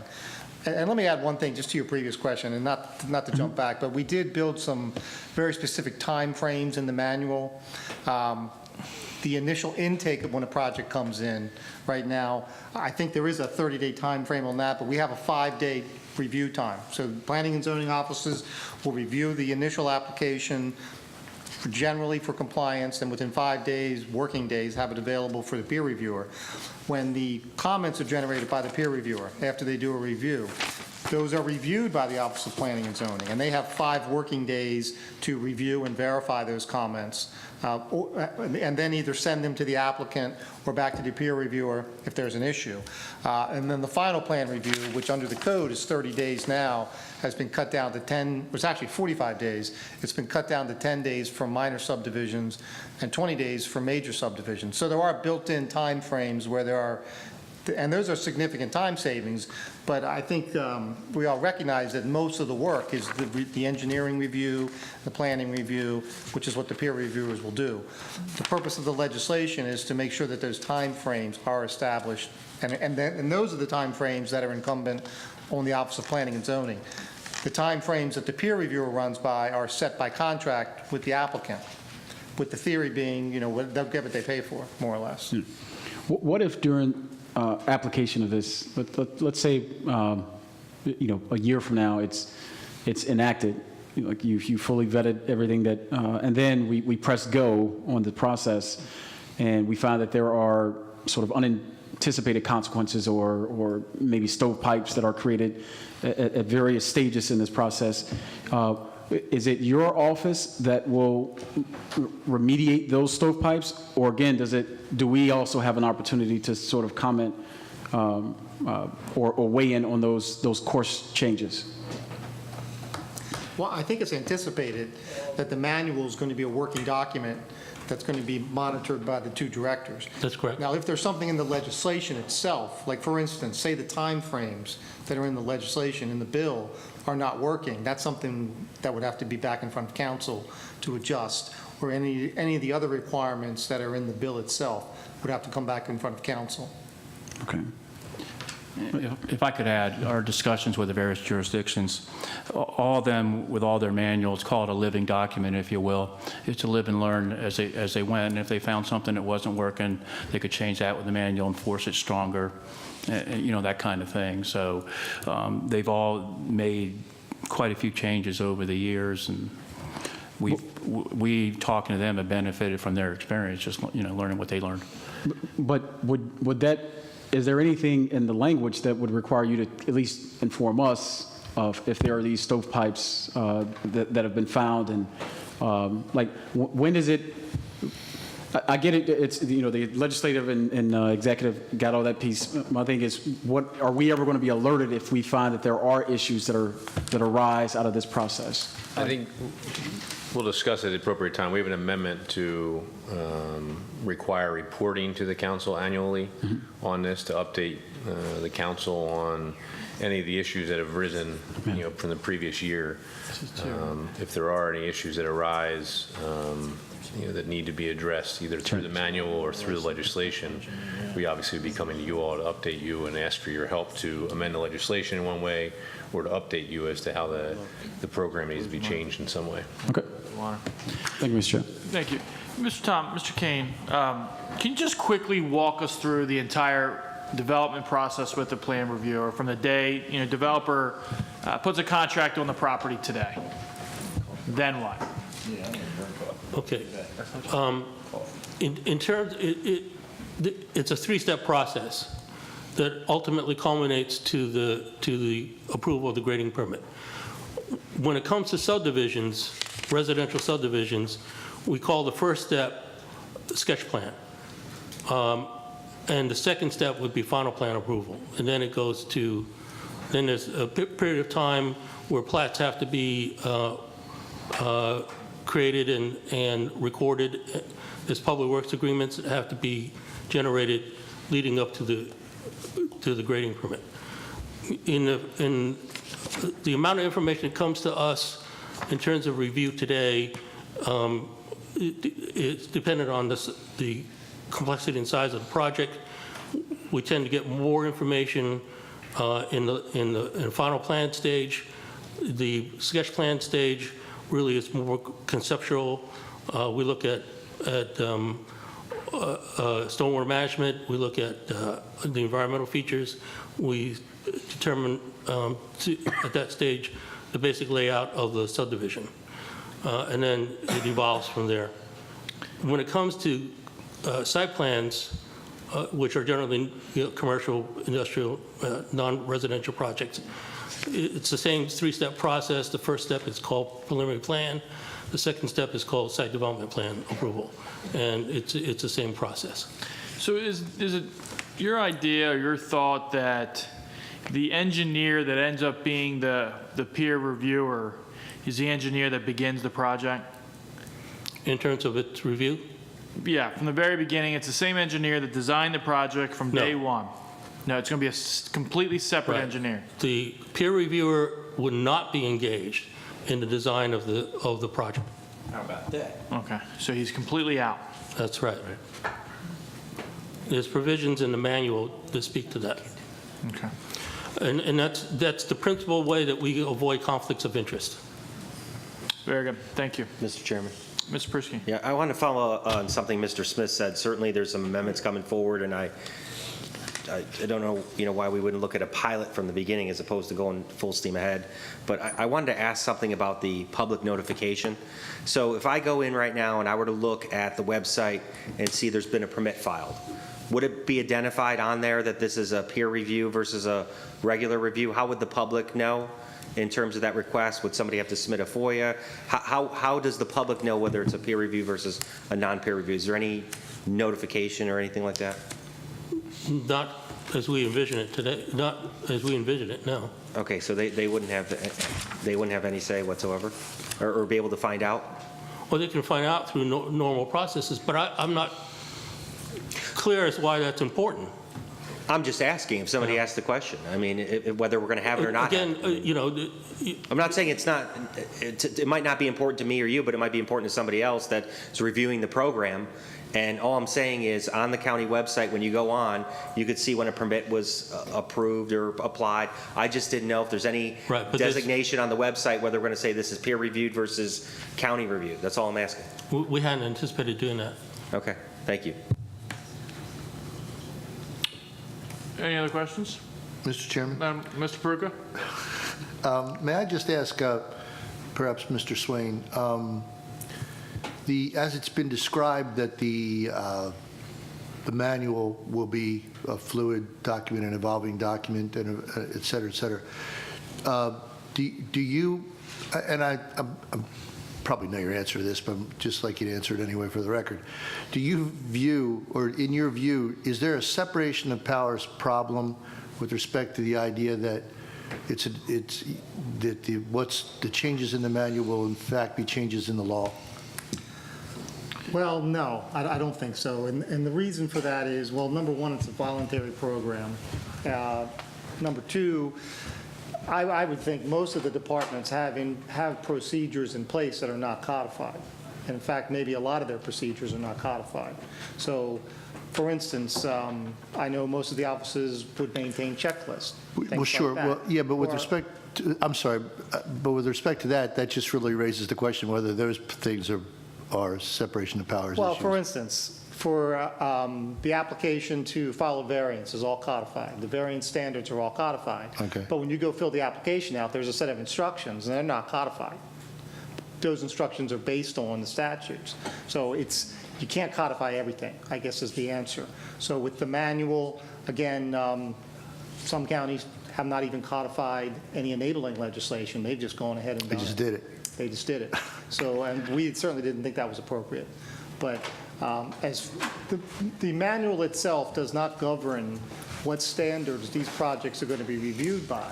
The manual simply spells out the procedure for qualifying to be a peer reviewer and the procedure for using a peer reviewer. Okay. The peer reviewer is still bound by all the same laws and county code standards that the county reviewers use. Okay. Thank you. I get it. Thanks. Thank you, Mr. Chairman. You're welcome. Madam Auditor? I think my question may have been answered throughout here. My question was on the review process, because you talk about how you're going to be reviewing all these. But in one of the responses that came to me on my initial set of questions, you talked about how you would be spot checking the peer reviewers' decisions, 1 out of 6 initially, and then getting to somewhere like 1 out of 8 or 1 out of 10 would be spot checked. How does that review differ from how you're saying you're going to review all of them, because, so. I think the intent with the spot checks is more in the nature of an audit. So in other words, random projects would be selected, and those projects would be reviewed from A to Z, as if the county was doing the review, just to verify that the reviews are being done properly. The involvement, I think, the normal involvement of the Office of Planning and Zoning in the review is following the projects through the comment process, and then the final review before the approval goes out, there's a review done as well.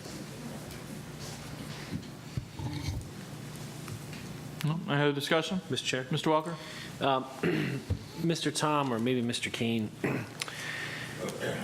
when a plan is submitted currently and it's in the review process, is that plan sent, and maybe I'm confusing different parts of the process, but is that, in that review process that we're trying to speed up, is part of the normal review process interfacing with the different agencies within county government? So in other words, the fire department for access, the, I don't know, the other department for ADA accessibility, this department for this thing. I mean, is that, so we're trying to shorten that cycle? Is that usually what happens during the process as it's being reviewed currently?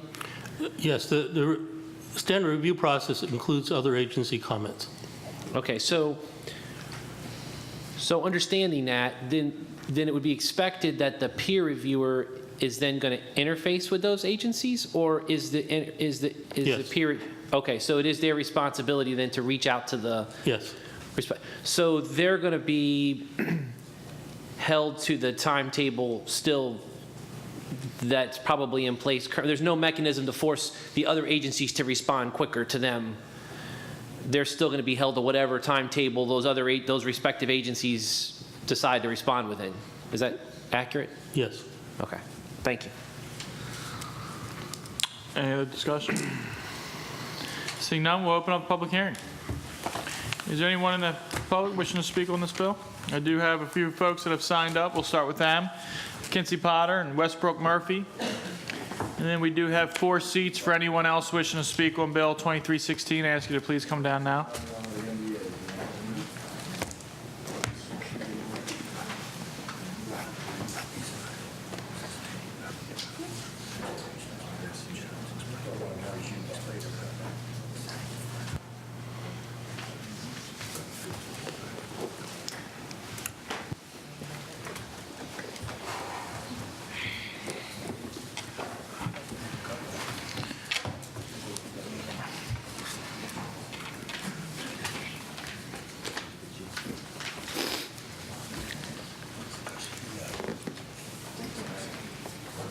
Ms. Potter?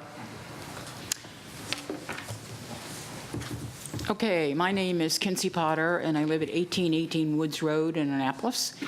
And I'm here tonight speaking on behalf of the Anne Arundel chapter of the League of Conservation Voters. We're very concerned that the scope of Bill 2316 is extremely broad in that it envisions peer review at all stages of the review process and includes decisions on environmental and zoning laws. The interpretation of the environmental issues, including the Critical Area Act, are frequently not black and white. These types of decisions are the responsibility of the county, and the county should not be outsourcing those to third parties. There was discussion earlier about Prince George's County having peer review, and in fact, as far as I can determine, they have one of the most robust programs. But their program is for building permits and site development permits. And the decisions on the overall plan are made by National Capital Park and Planning Commission, which does not have peer review. And we have serious concerns about whether the earlier decisions, which are in fact frequently policy decisions, should be made by third parties. And then Secondly, or thirdly, although planning and zoning and inspections and permits retain the final authority, and there's been back and forth on that tonight, how does what they have to do in terms of oversight to all of these decisions that have been made by the peer reviewers, and in addition, doing quality control, and in addition, doing training for the reviewers, and in addition, certifying the peer reviewers, how is all this going to get done in order for them to fulfill their legal responsibilities as well as setting up a brand new program and making it work effectively? So we are asking that yes, we are asking that because of these issues and more, which I'm sure you'll hear about tonight, we oppose this bill. Just for the record, this bill will be part of our midterm assessment process. Your votes on this bill will be part of that, and we ask you to vote against it. Thank you. Mr. Murphy? Westbrook Murphy from Edgewater, in the part of Edgewater that Jerry Walker represents. I have three suggestions for you to think of. One is the old saying that he who pays the piper calls the tune. And that's, anytime something like this is done, you've got a problem with that. And of course, we've had a very recent example with the investment bankers who paid credit rating agencies to rate the mortgage-backed bonds that the investment bankers were selling. There was a lot of back and forth in that rating process that you could, I think, describe as collusion, and the ratings were no good. And that led to a freezing of the credit market and the worst economic downturn we've had in any of our lifetimes. Then the second point is your bill says that the process, the peer review will be in lieu of the county review process under Title III and Title IV. Now, in lieu means instead of, substitute of.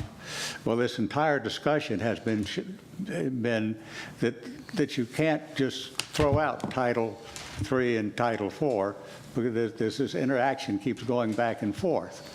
And the bill, that's not what the bill says. The bill says in lieu of.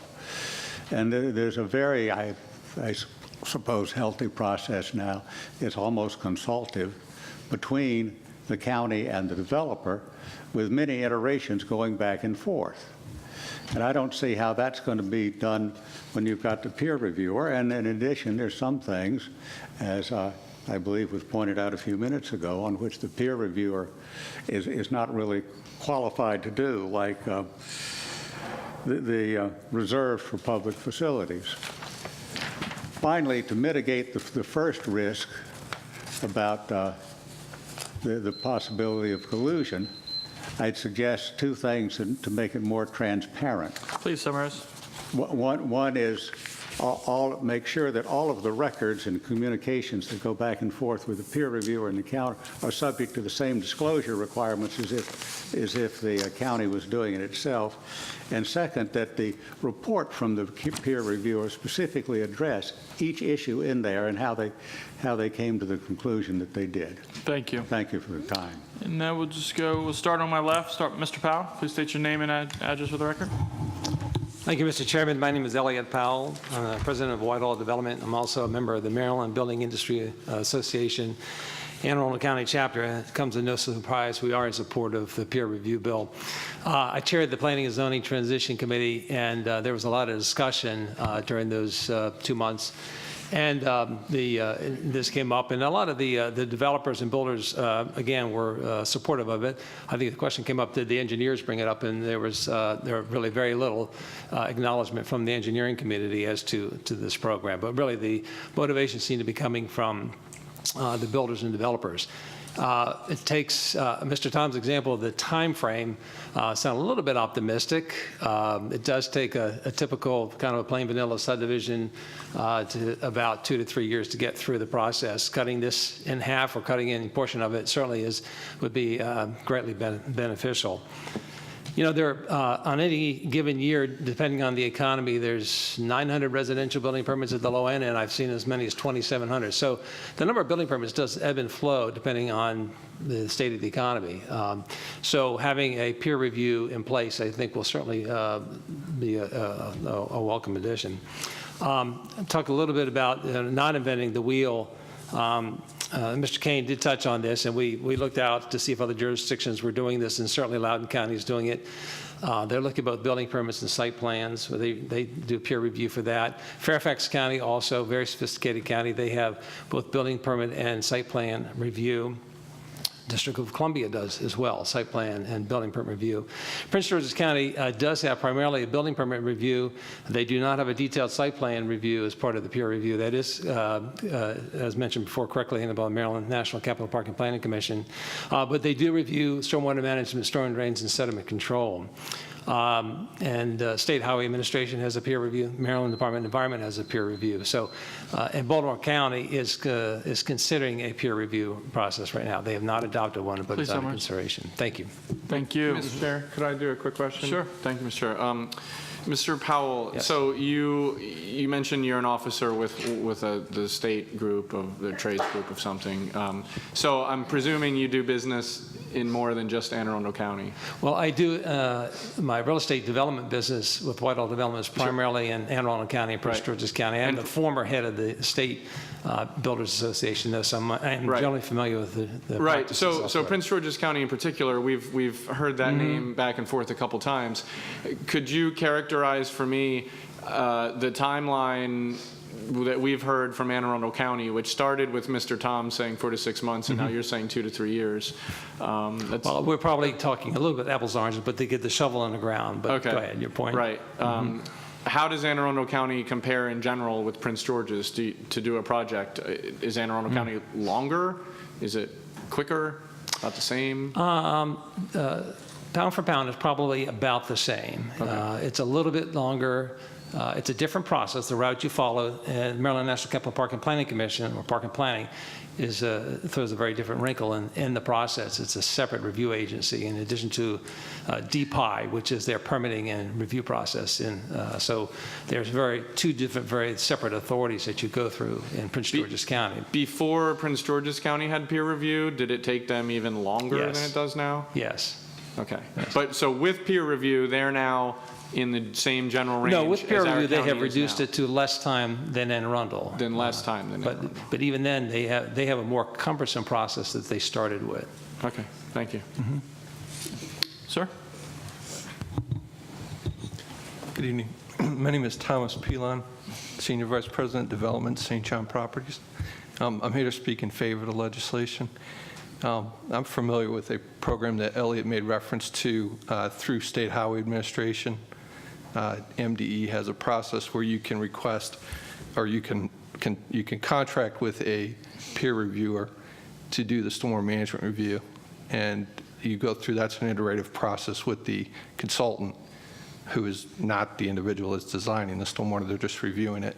And then that goes to MDE. And I've found that to be a very useful process. It used to be pretty painful to get through State Highway Administration from a stormwater management review process. And when we were able to avail ourselves of that process, it really smoothed things out, took time out of the process. A couple of the other things, just that general comment of the, how does it cut time out of the process? When you're contracting with these peer reviewers, you can interview them and you can talk to them. You can get a comfort level that they have an expertise, but you can also get a general sense of how available their review staff is, so that what the county has to put you in a 45-day time frame, they could potentially be available in 15 days, things like that. It's not that the review takes 45 days, it's just that you're waiting in a queue to get those reviews done. And then we work in a number of different jurisdictions, and Elliot mentioned that Baltimore County is looking at a process like this. Oftentimes when we get involved in conversations with the various counties, with change of administration, things like that, they'll ask us, our opinions on things, and they ask us about best practices in other counties and things like that.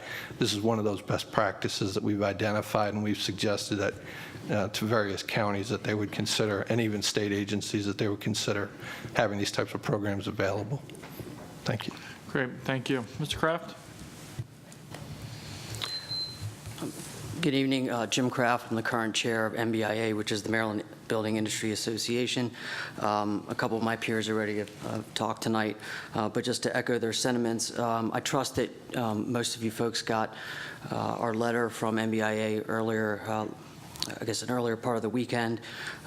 We support 2316. That letter indicated a couple key points on the reasons why we do support the bill, and I'll just highlight those tonight. One of the key reasons is that peer review is just effective at reducing overall expenses and resources for reviewing subdivision plans and permits. The process that we talked a little bit about this evening ensures that you have a certified reviewer to look at these individual plans, and that's a little bit of a different situation than a standard county review where you have one reviewer that might be looking at many, many plans. This really reduces the burden on county staff, which might have a very full pipeline. This is also helpful for the applicant and both the county with processing permits and plans in general. We talked about it being voluntary and not required, but we do think it's critical that the county continues to have oversight at critical path moments in the review cycle. All these peer reviews are going to be conducted by certified engineers, trained by county staff, knowledgeable in the county code, and we think those steps will result in the high-quality reviews that we're accustomed to, and not only will they be high quality, but they'll be expedited. This not only helps the building industry, but individual homeowners, residential development, and commercial development to get permits faster and more efficiently, and also less expensively. We think that makes Anne Arundel County a more desirable place to live as a homeowner and as a business owner. So for those reasons, we support 2316. Thank you. Thank you. Ms. Spadaro? Spadaro? Yes, my name is Paul Spadaro, and I'm opposed to this bill. For 34 years, I was an aeronautical cartographer, and the issue of outsourcing came up a number of times. As you consider this bill review, let me tell you my story. One of my jobs as a government map maker, cartographer, was to map instrument approach landings for major airports. And I was responsible for calculating the runway missed approaches, the runway ends, and the flight paths to the actual runways. I would be verifying all kinds of charts, engineering documents, as-bills, whatever it takes to actually calculate where the plane actually hits the ground. One of the airports that I worked on was Logan International. If you're aware of Logan International, it's in Boston Harbor, and one of those runways was extended, and was extended out into the water. When I sat down in my cube and took the pen in hand and my calculator, I calculated that the runway coordinates supplied by an independent engineer was 20 feet off and actually in the water. Took my review, they confirmed my suggestion. Now, what is 20 feet? Well, 20 feet on a dark and stormy night when you can't see the end of the runway and you're out of fuel and you have to land that plane, you're going to pray to God and you're going to pray to a government cartographer sitting in a cube that took the time to verify those coordinates. Yes, some things you can government subsidize or outsource, like trash and picking up garbage. But you cannot do planning and zoning because that's another inherent government function. When you verify a subdivision, you will have permanent effects on the environment. So, just like aeronautical cartographers did, when you go home tonight, think about that. Thank you. Thank you. Thank you. Mr. Chair, can I ask the last gentleman, what's your last name? Spadaro. Spadaro, can I just wanted to ask him a brief question. You mentioned IGF's inherently government functions. Yes. Are there other county functions that you believe should not be outsourced? Just curious what your thoughts are. I believe that things that really affect the general quality of life. What about safety? Yes, that's another one that should not be outsourced. Would you consider, for example, volunteer fire departments? That's an outsource of a function that well, you can also the county. make the same point of what you call when you outsource your police force. You don't necessarily have this, you might have to because of budget things, but you generally feel more safer with your quality of troopers that you've trained or your quality of firemen that go through the process, rather than your volunteer firemen. They don't necessarily, they support. That's their purpose, is to support. But No, they serve as cause. They put out fires. We trust them to have the same level of service when it comes to putting out a fire and rescuing someone as we do a career personnel. I mean, I would hope. Same training. Say it again? Same training. Yeah, I think they're subject to. I'm just curious. I actually agree with you. I was just curious if there were other things that you thought maybe shouldn't. If safety, certainly the life of someone is very important. They're really, I bash planning and zoning. I have done that, and why is not because I don't feel that they're doing their job. I'm just feeling that they need to do better service to the public.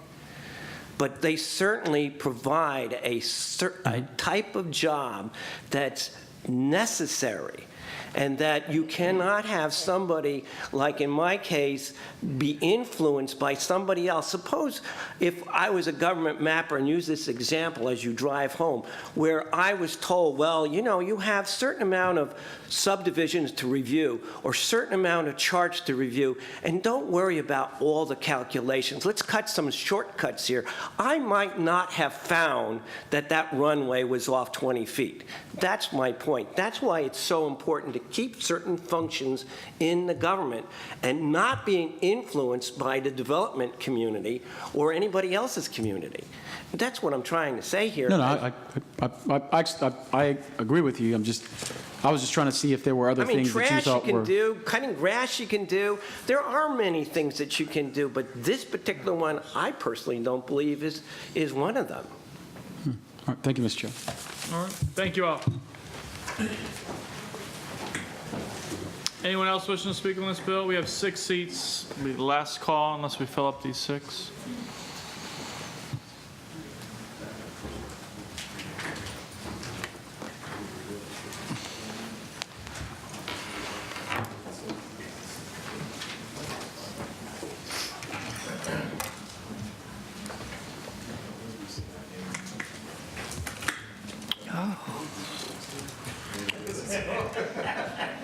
Start on my left, Mr. DeVito. State your name and address for the record. Hello, Eric DeVito, 2003 Willow Glen Court, Crofton, Maryland. I'm a land use attorney here in town, and I guess I just want to address a couple things that were said before me, which, as an attorney, I sometimes can say, well, I don't read the bill that way, but in this particular instance, the bill doesn't even say what some of the folks were saying about the approval authority, for example. It clearly says the approval authority is still with the planning and zoning officer. All that this is shifting is actually a review function. All the approvals, and I know the in lieu of paragraph was rained. It does say in lieu of in the beginning, and then it says however. However, everything that's approved is done through the planning and zoning officer. So while there are different ways you probably could have written this bill, there are different processes you probably could have followed and written. In a nutshell, basically it's establishing a peer review program that has worked very well in other counties. I mean, the others have mentioned, and I'm not going to go through that, but Fairfax County, for example, was mentioned. It does allow site plan review, like we're allowing here, and it also is codified at probably even more bare bones than what you're looking at here. There's like 5 really short sections, and there's not much to it. And they've taken a similar approach. Other jurisdictions, as you heard, did it through regulations, didn't even do it through council. So while we can quibble about how you do it, what you do, I think it's important to establish a peer review program. I've been involved. I was on the Newman transition team. Elliot mentioned he was on Executive Shoes. I also know folks who are on County Executive Leopold's and County Executive Owens, and every one of them, a recommendation is always, please take a look at peer review. It's a way for efficiency. It's a way to make the government work a little smoother and better. Take a look at it. None of those recommendations where you have to do it this way we're trusting the government to come up with a way that works best within their system. It's please take a look at peer review. Please implement a peer review process. And, thankfully, I thank this administration for taking the step to finally get one in place, because it is something that would be useful, I think, for everybody, not just for the development community, for everybody. Thank you. Thank you. Sir? Thank you. My name is Richard Falk. I'm with Growth Action Network and General's Highway Council of Civic Associations. I wasn't planning on speaking tonight, but I just got aroused. It's clear that the developers are very enthused about this bill. And my observation is that a lot of what the reviewers do, or much of what the reviewers do, is not so objective, but is subjective. And whenever you're dealing with subjective matters, you have a very important consideration, and that consideration is bias. And when they're biased, and I'm not using the words like collusion or criminal activity, I'm just saying subjective bias. We have been told that the developers choose the reviewer. We've been told that the developers pay the reviewer unlimited amounts of money. We don't even know how much money they pay. It's unlimited amounts. And when you have someone selected by the developer and paid by the developer, I'm sorry, there is a very scientific test called the sniff test, and this does not pass the sniff test, as far as I'm concerned, for eliminating reviewer bias. And to me, we were talking about old adages before. To me, this is very clearly letting the fox watch the chicken house. Thank you. Thank you. Ma'am? Lisa Bender, 712 Shore Road, Severna Park, Maryland. I just wanted to add one more thing. We just heard one of the developers say that they could interview their developer in order to pick one, or reviewer in order to pick one. Again, that doesn't sound completely objective. I think most of the people who are here who have expressed objections to this bill, none of us are here to testify for anything that's going to benefit us financially in any way. Developers are here because this bill will benefit them financially. It's going to streamline their process. I feel that there are a whole lot of questions. It's almost like opening a Pandora's box of abuse that could occur. And rather than just read something or do anything coherently, I'm going to just ask you some of my questions. Differences, developers say that it's going to lower their cost. They have the ability to pick their approvers and pay their peers to approve their projects. Who's to say that then that they're not going to sell their project plans then to the same company that just reviewed and approved them? Because that happens often within developers. They sell the developmental plans and it goes to somebody else. Who's to say that they're not developing land? Once you develop the land, it can't be taken back. It's a little different than a sprinkler system outsourcing.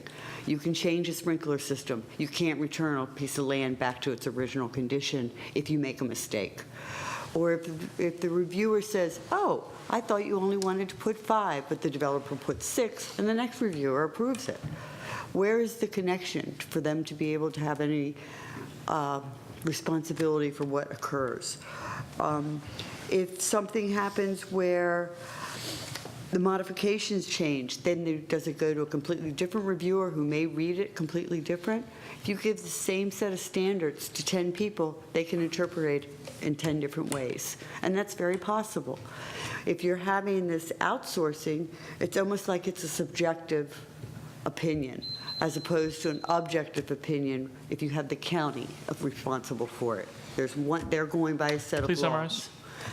The other concern was who's going to qualify the reviewers? Do they go through testing, licensing? Do they get tested yearly to renew their abilities? Thank you. Ma'am? Hello, I'm Sandra Stansberry Spadero.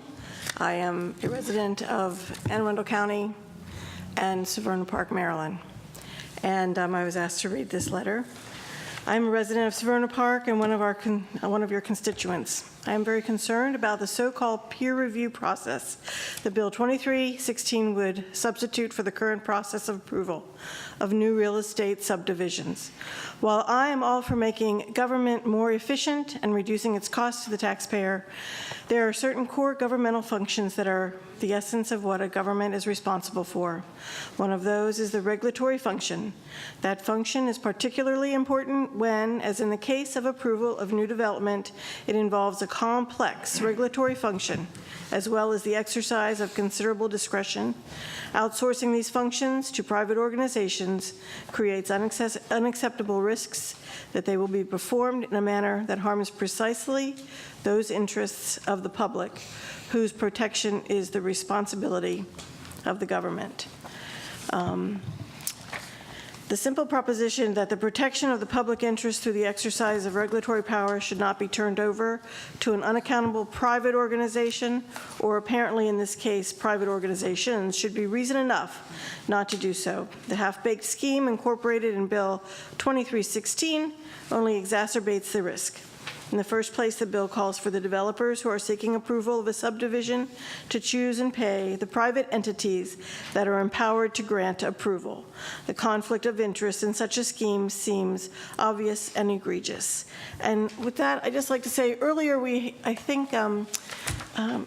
Trumbauer had asked the question about what the fee would be, how that fee would be determined, and it really struck me that if I understood it correctly, that the answer was that that would be negotiated between the developer and the peer reviewer.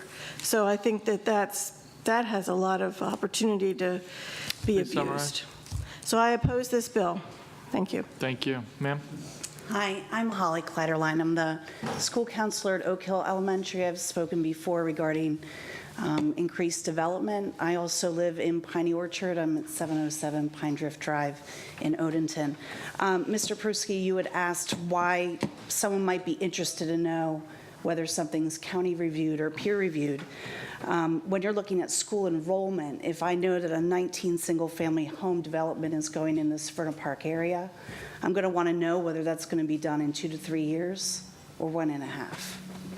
So when you're looking at school enrollment, it would make a difference to know whether or not that's peer review that's going to be going through quickly, or whether it's going to take a standard amount of time. Coming from a school that has increased in enrollment 30% since 2005, where the county population from 2000 to 2010 has increased 9.8%. I think you can imagine if your constituents increased, your residents increased by 30%, you'd certainly be struggling to meet the needs of your constituents. So to know that there could be development that's going even at a faster pace in a school that's already developed 30% since then is very concerning to me. So I'm not for or against the bill. I'm just saying if you decide to go forward with it, please keep in mind that it will have a really big impact on the people working at schools. Thank you. Thank you. And Ms. Lynch? Pat Lynch, Homewood Road, Annapolis, Maryland. Thank you for the opportunity to testify against this bill. We citizens of this county are aware of the dedicated staff and also the workload assigned to the Office of Planning and Zoning. They have recently downsized their staff by 6 employees. They are also assigned additional responsibilities with this legislation. OPZ will have to implement a voluntary peer review program for developers who choose to work with another private sector engineer, developer, architect instead of the proven pathway through the county managed program of planning and zoning under this bill. The director also of inspections and permits may administer this program. This bill is crafted to expedite the journey of a development plan review using county certified private sector developers, engineers, and architects, as well as others, to scrutinize their own colleagues for compliance with county code. The cost of this option will be borne by the developer at a price to be determined by the developer and the peer reviewer who is also a developer, engineer, and architect assigned to the application. By the way, there were 5 amendments that I found tonight coming in here that include 17 text changes to this bill, so it was difficult to incorporate this into my presentation. We understand the county executive's intent to bring business back to the county and streamline the business and legal processes required to gain approval for business ventures like development. But there are also responsibilities that should remain in our county government to protect the property values of citizens, environmental safeguard, and community standards. We've read the conflict of interest section of the bill and are aware that the peer reviewer may not have any interest in the exact project under consideration, but their ancillary business involvements that can be linked to a developer/developer relationship. This is not the case in a process that's clearly handled within county government, where we feel the sensitive development plan authorization process belongs. Even though the Office of Planning and Zoning will final approval, this sign-off will be less detailed, with the private sector peer reviewer taking the lead to perform the detailed review. Some of the current related department reviews will be assigned to the peer reviewer and not take place within the county staff. We recommend a strong negative vote against this bill. There are too many open switches as currently written. Thank you. Thank you. Thank you all. Anyone else wishing to speak on Bill 2316? Seeing them. Oh, I'm sorry. Yep, this is the last call. If anyone else wishes to speak on this bill, please come forward. Ms. Fleckenstein, when you're ready. Good evening. It's Ann Fligston, the Executive Director. I turned myself off. Am I turned on? Okay, thanks. I'm the Executive Director of Growth Action Network, and our board is very concerned about this bill, feels it's very broad and complex and shouldn't be rushed through. You mentioned something about a pilot program, Mr. Pruski. Looking at looking at the other counties and looking at PG County, this would be the broadest experiment with peer review that is anywhere near us. If you take a piece of engineering, stormwater management, some of those issues, that makes more sense to start with something small like that and see if you really want to do peer review.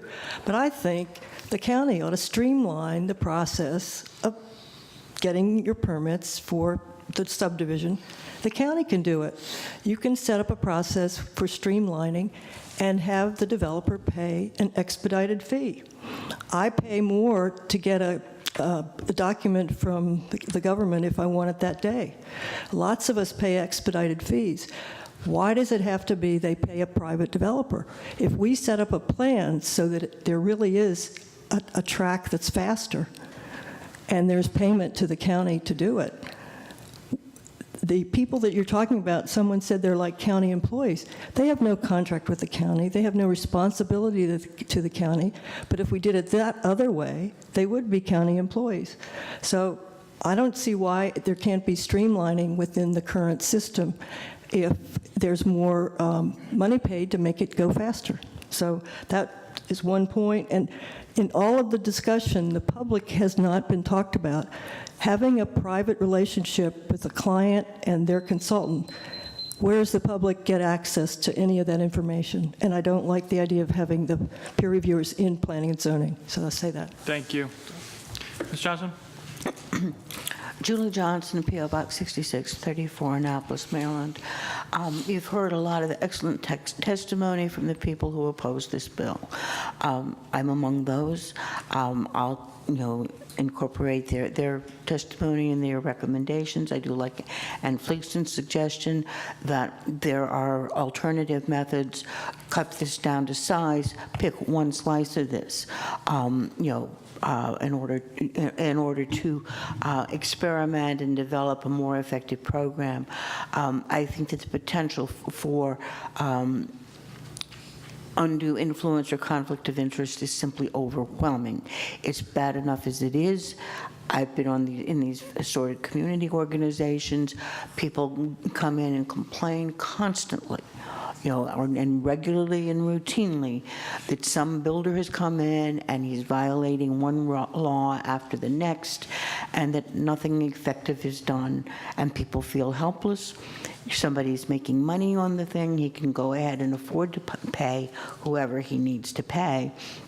And the homeowner who is impacted by a 6-foot-high, 55-foot-long retaining wall next door, how much money can he afford to spend when he contends that this isn't legal or proper?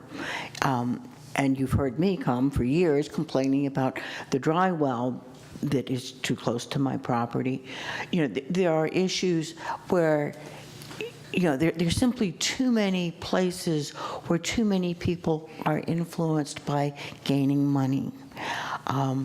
And so I think that there are really serious issues and grounds for opposing this bill. And I think that there's been maybe too much help for the developers. There's some very nice people who are developers, but they also do not share the concern about the public welfare. The public picks up, and we subsidize. Please summarize. We subsidize every single house because we reduce the impact fees. We pay roads, sewers, and so on and so forth down the line. Thank you. Consequently, I would encourage you to vote against this bill. Thank you. Public hearing on 2316 is now closed. Madam Secretary, please read the title of Bill 2316. An ordinance concerning subdivision and development peer review program. We do have some amendments. Madam Secretary, please read the title of Amendment 1. This amendment establishes a list of certified peer reviewers and requires referral by rotation by the Office of Planning and Zoning. So I have a motion to adopt. So moved. Second. Second. Madam Secretary, let's have some discussion. Mr. Chairman. It's Mr. Walker's amendment. Mr. Chairman, may I take a moment just to clarify an earlier statement I made regarding the timeframes, just to set the record straight? When Mr. Trombauer asked that question, my response was just in reference to just one phase, not the entire project timeline. Okay. Okay. I think Mr. Powell said that, yeah. So it wasn't apples and oranges. Right. Mr. Walker, your amendment. Thank you, Mr. Chairman. I think the Secretary, Madam Secretary, read the intent of this, but I think this is based on some comments actually that Mr. Grasso made during the work session. And I think, as Ms. Johnson actually just said, there are many developers I think that are doing the right thing and want to do the right thing, and many of them are here in the room tonight. There are some, however, that might not be as honest and forthright. And one of the concerns that I had immediately when we were debating this bill during the work session was the fact, and this concern was brought up by a number of the folks testifying tonight, the fact that the individual developers would be able to choose the peer reviewer of their choice. And so this amendment to the bill would simply require the county to maintain the list as they've proposed they're going to do, and then to rotate automatically through that list as projects come in, so that the developer isn't choosing the peer reviewer, but instead the county is doing that and rotating through that list one by one. So that's basically what this amendment will do. Administration will comment. Mr. Chairman, members of council, we would oppose this amendment, I think, for the reason that this would really seem to undercut the purpose of this program. I think the idea is to expedite this process, and having the county to continue to be involved and the county to be the one signing off on this and assigning these reviewers would be another step that would have to be taken rather than removing that step. So for that reason, we oppose it. And actually, a second thought came to me while I was reading this amendment tonight, is there's a very real potential that someone could completely block and prevent the peer review process from moving forward if Mr. Trumbauer was a peer reviewer. I won't use Mr. Trumbauer. If Bernie Marzik was a peer reviewer and certified by the Office of Planning and Zoning, and he didn't want any peer reviews to go forward, he could simply charge $1 million for a peer review, and then no one would choose him, presumably, and then his name would continually be the person that's on the first of the list based on the language that's in this amendment. And therefore, planning and zoning would have to continually offer Bernie Marzik to come forward, and he could charge $1 million, $2 million, $5 million to prevent anyone else from doing the peer review. So I think with the language the way it's written, you could have the possibility that no one would ever have a peer review done. Mr. Oh, I'm sorry, go ahead. Mr. Walker. Thank you, Mr. Chairman. I certainly understand Mr. Marzik's hypothetical, but since the Planning and Zoning Office is the one who's determining who's on the list, and they're the ones who are saying that they want to develop the regulations, I would think and assume that once they realize that maybe somebody was doing this, that they would remove that person from the list because they're jamming up the process. The two different quotes were given tonight. One was, "He who pays the piper calls the tune," which I kind of liked, so I wrote it down. And then I'll repeat Mr. Grasso's about, and I think Mr. Fox also quoted the, fox watching the chicken house. All this does is Mr. Tom testified that when the plan would be submitted to his office, along with that plan would be a request that this be peer reviewed. I'm assuming that there would be some kind of communication back to the person saying, yes, that's okay, we're not going to review it, you're going to go to the peer reviewer, and as part of that communication back, he would say, and this is the person who's next on the list. That's kind of how I see it working, and that's why I'm putting this forward, because I think there needs to be, and again, this, the way this bill is drafted, it's very wide open, and I think a couple people have suggested, why not do a pilot study, and even to your own admission during the work session that we had, the other jurisdictions that have these programs, they are not as broad as the program that we're proposing. We certainly could have started out with a narrower process or even a pilot of a certain type of project to be peer reviewed, but instead we've kind of opened it up to everything, it seems like. And so that's what I would say in response to the argument that you just laid out. Mr. Walker, do you see the fees being mandated by the county? I mean, something like this, or would every peer reviewer still be able to set their own fee? It's a good question. Mr. Tom, in your experience, the people who were, and again, I looked through that list, that Prince George's County list when I was looking at, and I believe it was, and I guess my understanding is that in most cases these would be engineers, correct? Yes.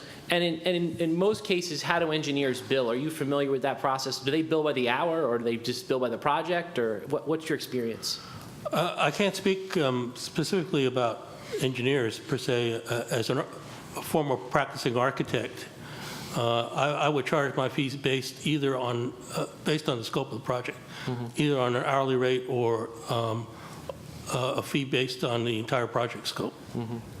And I believe most engineers follow the same options. Yeah, that's what I'm told as well. Yeah, are we creating I guess I get your intent on doing this, but are we creating an atmosphere where it's homeowners too. I mean, everything today is revolving around developers, but homeowners, the guy is just building his house, he bought a piece of property, will be able to use a peer reviewer as well, right? I mean, this is not just big developers. This is anybody that's coming in for the building permit or the grading permit. Are we creating an atmosphere where the homeowner or the developer is a price taker? They get number 7 on the list. Number 7 is going to charge $600 an hour, and that's what it is. Where they could have went to someone else that's $450 an hour.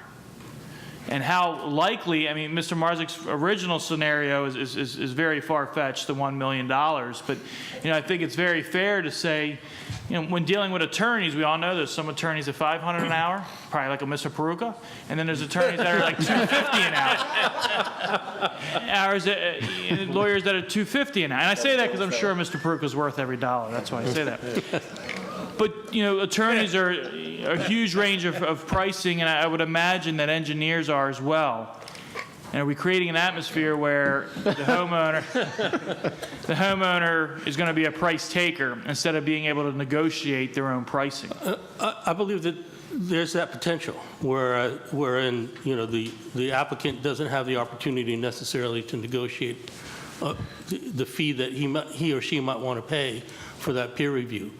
Also, if we just work strictly on a rotation basis, the next person up may not be the best qualified to do that particular project.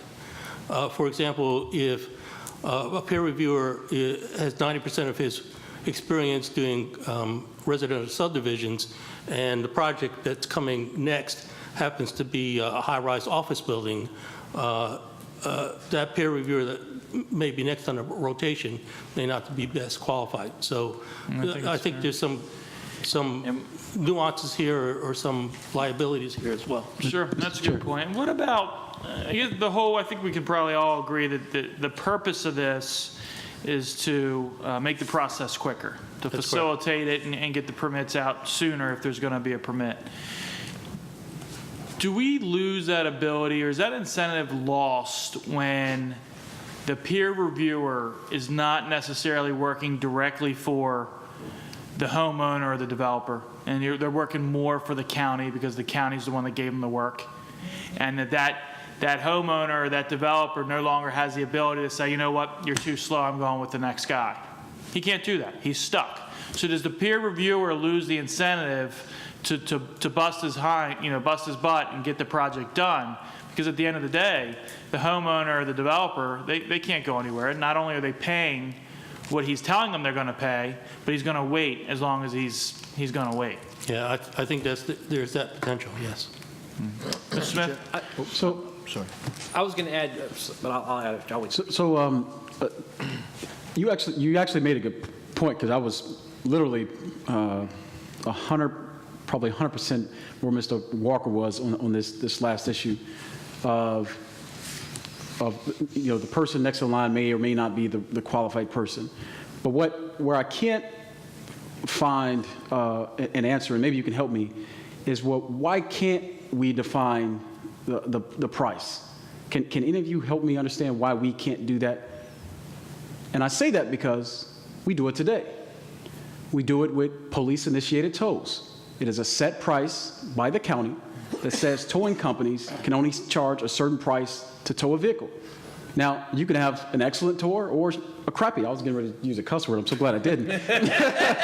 Pete Smith or a bad tour, but we set the price for the police-initiated tows. And if someone can't remove that particular vehicle, then they call someone who does have the capacity to do it.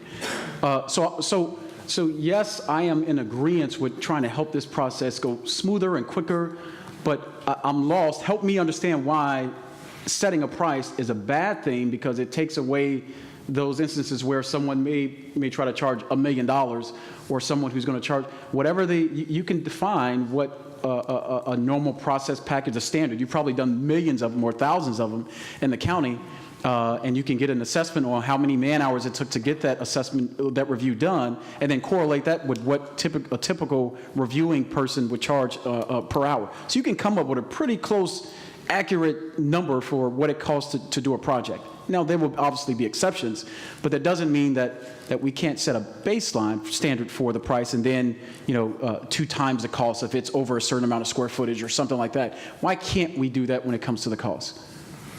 I don't know that we can't do that, but I guess the question is, do we want to preclude the ability of the applicant to go ahead and negotiate the best price he can for that fee? So why don't we do it for the police-initiated tow? Well, I think the distinction is that the peer reviewer is actually providing a service.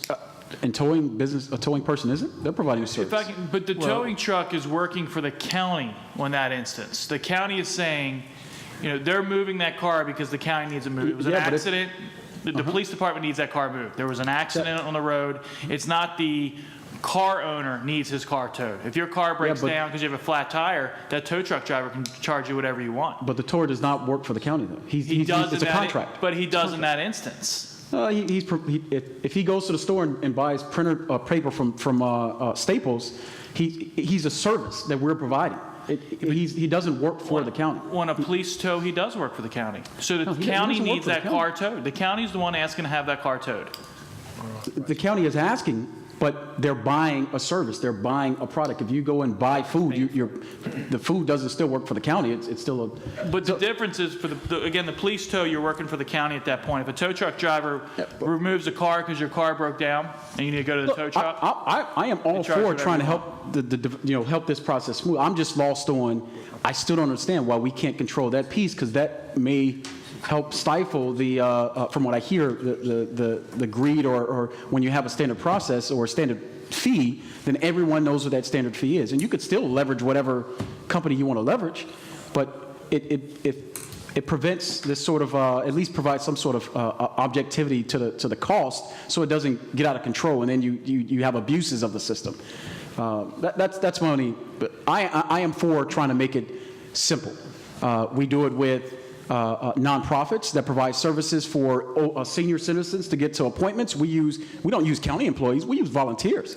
The fire department, we do a police initiative. So this replication of service being outsourced to citizens or private entity is done today, and we have no issues with doing it, and I don't necessarily have an issue with doing it. What I'm trying to prevent is, how do we prevent abuses of that system? When someone is designated as a driver, they get background checks to make sure that they're not felons. So how do we do it with this process, where we have either the fee controlled, or is there a mechanism to prevent greed or whatever from sort of pushing through stuff that may not have been reviewed properly? So that's the piece I would want to control. But I am for, Pete Smith is for simplifying the process.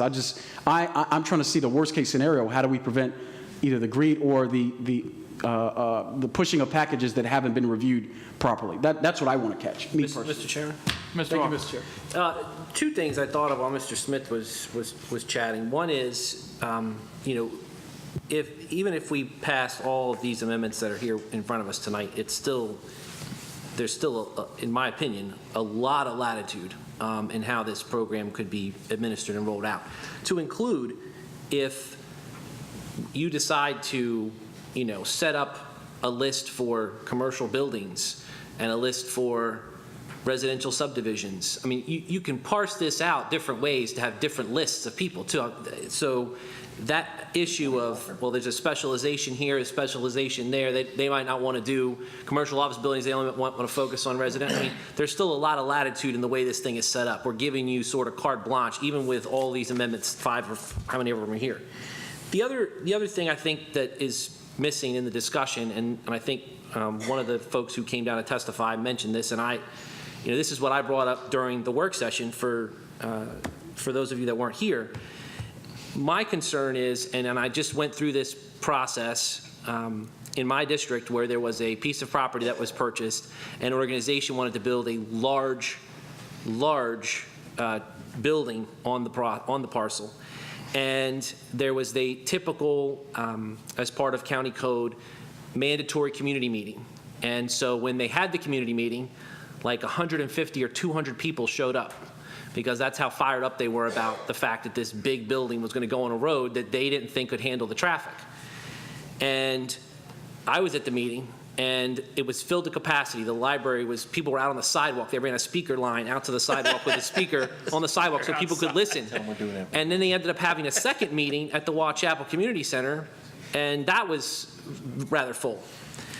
And part of the pushback on the project was the fact that the community argued that traffic was an issue. And yet the person who was going to build the building said, traffic's not an issue, and we have our traffic engineer that we've hired here to explain why it's not going to be an issue. And of course, the immediate pushback was, well, of course they're going to say that the traffic is sufficient, that the road's sufficient to handle the traffic because you hired them and you paid for them. And my concern, and again, I'm with you, Mr. Smith. I think I've heard repeatedly through my 5 years on the council that things need to improve and things need to speed up. But there also needs to be, it needs to be done with speed limits in place, right? I mean, This is a wide-open proposal, and I think what's being lost, at least up until this point in the discussion, has been what's the perception of the general public? Because that's what's going to end up affecting all of us sitting up here when there's a community meeting like that, and the person comes out and they say, well, we didn't know, as Mr. Pruski pointed out, that project that you just had approved was peer-reviewed because there wasn't anything on the website to indicate that it was a peer-review project. Was it peer-reviewed? And the developer says yes. And then they say, well, and it wasn't approved by the county, it was approved by someone else. The perception's already there that, the fix is in, right? Because they've got a traffic study done by traffic engineering because we don't have the people or capacity to study traffic, so we're depending on them to hire a certified traffic engineer to produce the results that they produce, that they have to turn in with their documents. And we're doing it again with this process.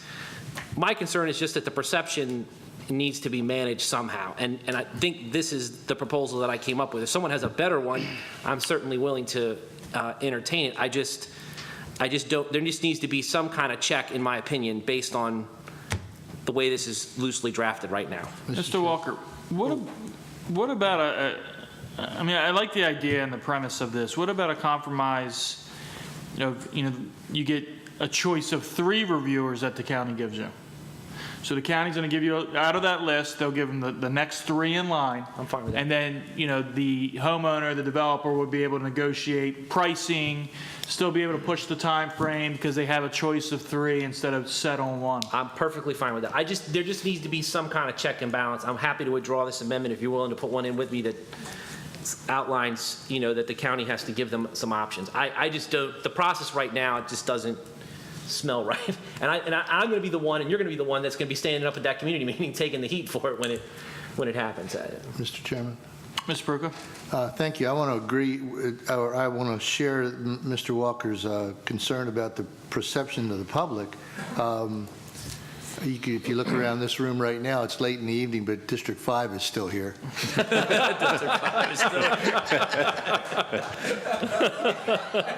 in numbers.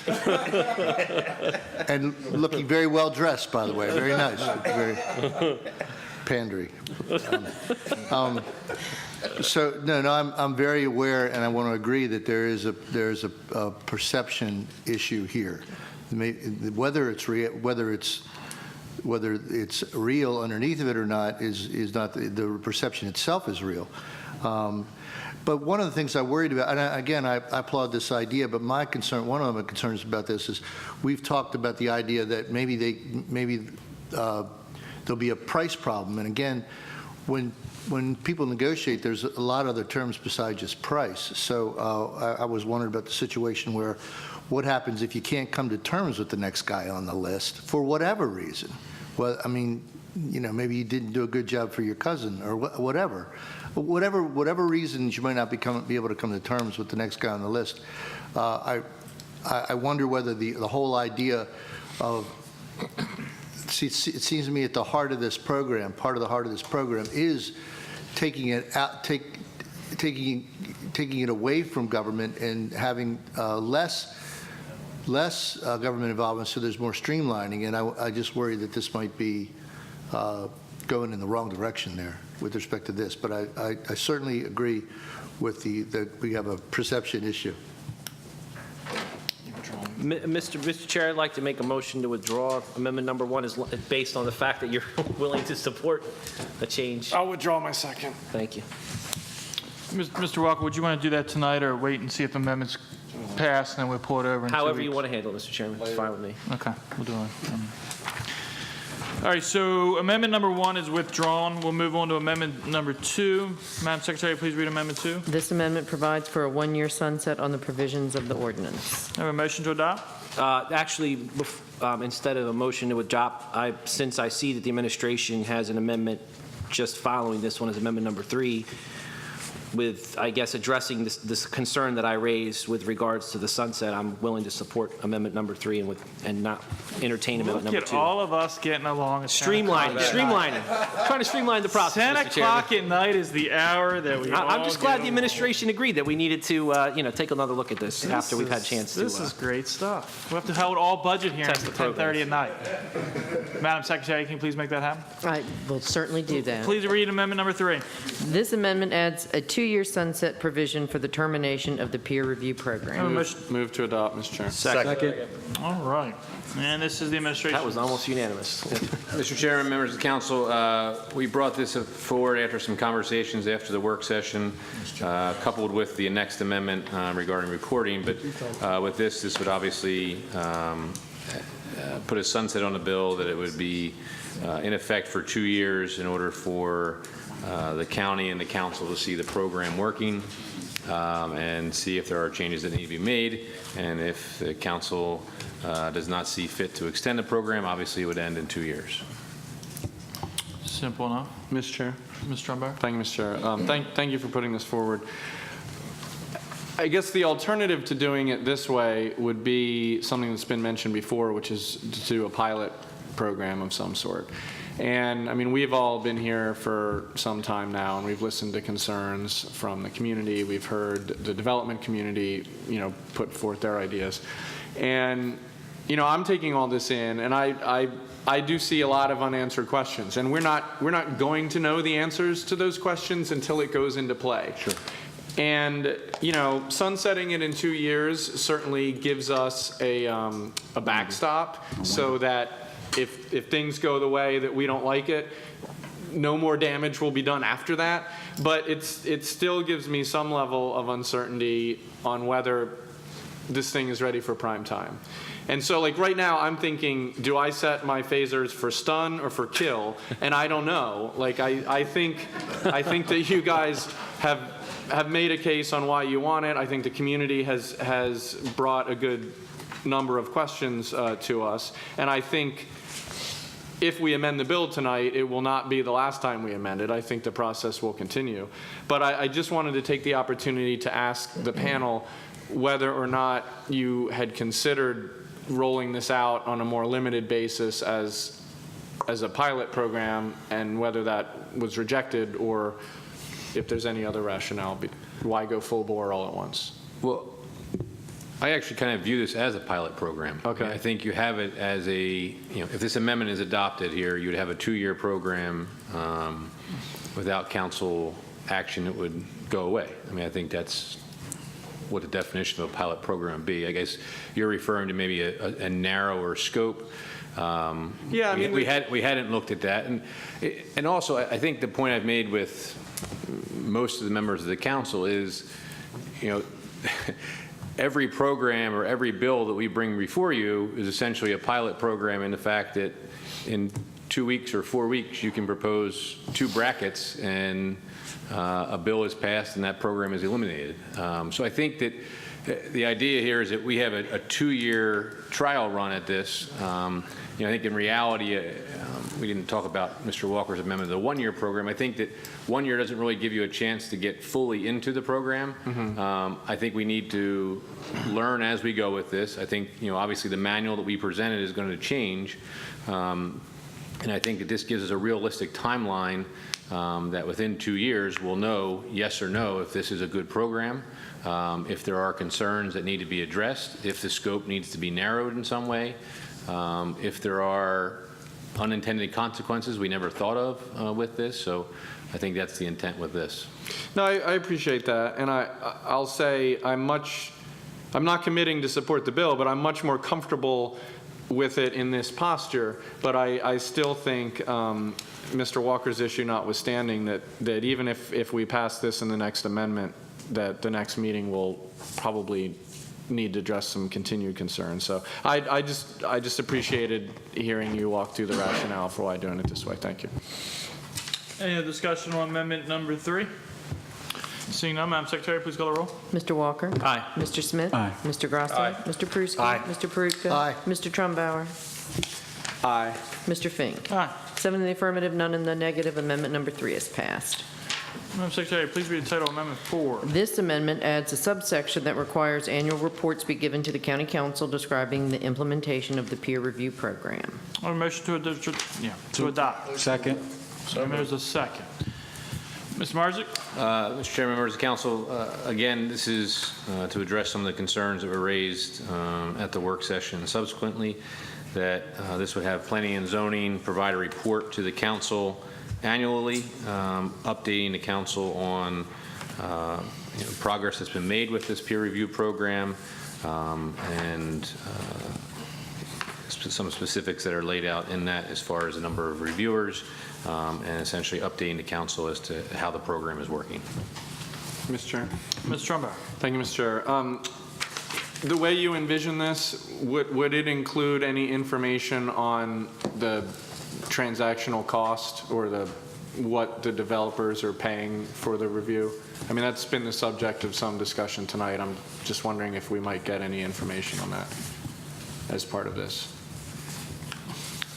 Is that something that will even be accessible to the county, or is that viewed as like proprietary? I don't know the answer to that question.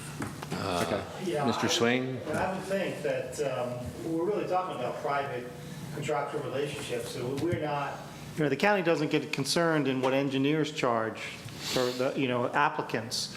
And I think some of the examples Mr. Smith talked about, like with police towing, that's a fee that we set the rate on because there's no other option. We can't provide that towing. So the police can't, so they have to sort of third party that out. This is an optional program. Yeah, but Well, we're hold obviously. hold on a second. I still have. Oh, go ahead. I'm sorry. Because I want to follow up on this, and then I'll gladly turn it over to my colleague. So, can Mr. Swain, can you appreciate why people may be concerned if it's a complete black box? I mean, for instance, let's say the going market rate is X. Okay, I have no idea what that is. I literally don't know. Are we talking about $500,000 or $500 or $5,000? I literally have no idea. But let's say the market rate is X for a certain kind of review.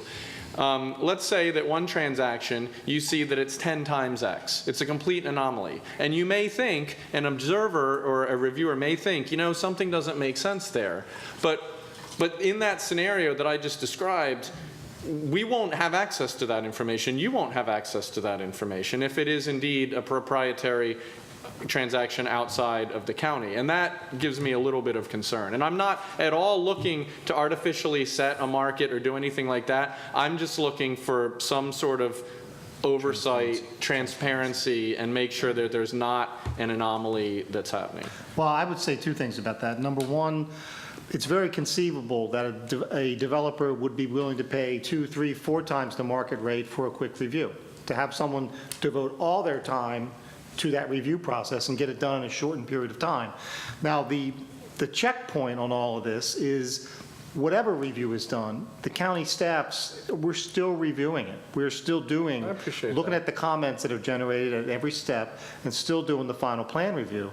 So the review may be different, but the approvals are still the same. And the county still head to the same standards, still applying the same law, still applying the same provisions of the county code. So in my view, at least, I think it's insignificant what the developer might pay the peer reviewer. I think in other counties, it's completely between the developer and the peer reviewer as to what the market generates and what they're willing to accept and what they're willing to pay. No, I appreciate that. And so the answer to my question is no, this amendment does not bring in the concern that I have raised. And that's perfectly legitimate. I'm still going to support the amendment. But I may bookmark that issue to do some work on it in the next 2 weeks. And sorry to step on you, Mr. Smith, but in my old age, I tend to lose track of my thoughts if I don't ask them right away. So I wanted to follow up. I yield to my seniors. Oh, easy now. So, I mean, not to belabor the issue, at the end of the day, I actually support the amendment. I think it makes sense. What I was going to ask was, hell, I think I forgot my hold on. You know what I'm talking about, man. This review doesn't, it's not going to be compiled by the reviewer, right? Just this report that you submit annually, it's just for clarification, it's going to be all county personnel that's doing the actual work on this review and not having the reviewer, private reviewer, submitting the annual report that comes to the county council. Planning and zoning officer. Whoever's next on the reviewer list does it. Number 7, you're doing a report. Next 3. No, we would be conducting this. Okay, I just wanted to Make sure, for the record. Chairman. Ms. Peruka, then Mr. Grassley. Thank you, Mr. Chairman. In this amendment, Mr. Marzak, with respect to all the other things that are listed here, the number of peer reviewers, the number of projects, blah, blah, blah, it struck me that one thing that might be good to have in that review, and this doesn't need to be amended for this, but it would be nice to have, I think, a list of the changes that have occurred in the manual. Would that make sense as part of it? I think that's our intent. Yeah, I think the language in here that, let's see, including a summary of the program from the preceding year. Okay. I raised that question earlier. Exactly how, what's developed in the program through the preceding year. Thank you so much. Yep. Any other questions? Yep. Mr. Mr. Grasso. Chairman. I know this is kind of like a little after the fact, but I remember Councilman Smith was talking about the towing and setting the prices. I remember for the police it was set at, I want to say it was $300, but also, if I'm not mistaken, even if it was someone was parked unauthorized, it was a max that a tower could charge. Am I right about that? Okay, so it's not just what Councilman Fink said, that it was a set price for the county because they couldn't move the vehicle. This is also people that might have parked unauthorized somewhere on a lot and they just got hauled away, and we set a price on the towers telling them how much they could charge for a person, and that tower had to be within a specific amount of distance, that they couldn't pull somebody from Annapolis and drag them all the way up to North County. Well, didn't we do that? Okay, just want to clear the water on that one. Thank you, Mr. Chairman. Mr. Chairman. Mr. Persky? Just real quick, Madam Auditor, I know you haven't said anything about this bill, but I have a question. If you're our independent view from a council, is there anything else in this amendment that needs to be removed, added, in your opinion? I know it's a yearly review, but I just would like your opinion on what's being stated here. I've been writing a couple notes down here. I mean, I wanted to hear about the nature of complaints or problems that you've had with implementation. And that's pretty much it, because a couple of them were already talked about. But thank you. All right. Any other discussion? Please call the roll on amendment number 4. Mr. Walker? Aye. Mr. Smith? Aye. Mr. Grasso? Aye. Mr. Pruski? Aye. Mr. Perutka? Mr. Trumbauer? Aye. Mr. Fink? Aye. 7 in the affirmative, none in the negative. Amendment number 4 is passed. Madam Secretary, please read the title of amendment number 5. This amendment adds a provision to eliminate peer review for subdivisions and site development plans in the critical area. Move to adopt, Mr. Chair. Second. I have a second. All right, Mr. Trumbauer. Thank you, Mr. Chair. This is a great amendment. It's very simple. It adds it adds five simple words to the bill, and as advertised, it would take critical area review out of the context of peer review. And as most of you probably know, I am the county's representative on the State Critical Area Commission. I did have some informal conversations with staff about this peer review process, and it turns out no other jurisdictions in Maryland use peer review for critical area review. And there is an added level of complexity for critical area, and so I thought, as much as now we're treating this as a quasi-pilot project, it would make sense to take critical area out of this experiment. Thank you. Mr. Tom, Ms. Marzak. Mr. Trumbauer, first, I appreciate you sharing the amendment with us. That's the kind of guy I am, earlier Mr. today. I appreciate that. Sure.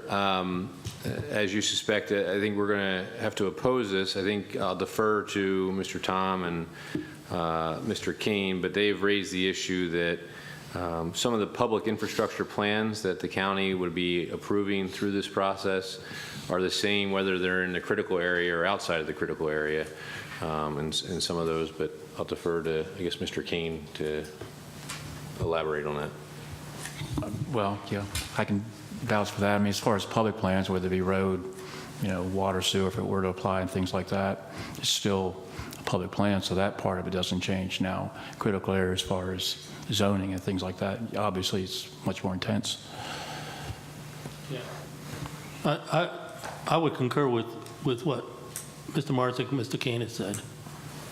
No, and I appreciate that, and in my email sharing the amendment, I suspected that you would oppose it, but my point and my ask to the council is better safe than sorry, and if it turns out that we do this program for 2 years and everything works out okay, I'll still be here in 2 years, and we can talk about putting critical area in, but I would prefer to err on the side of safety for those most sensitive areas in our county. Thank you.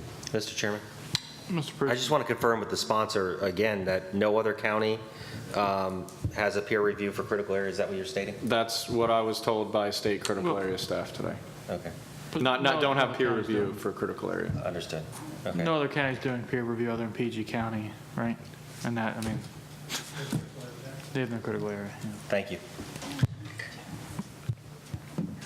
Any discussion on this amendment? Mr. Chairman? Mr.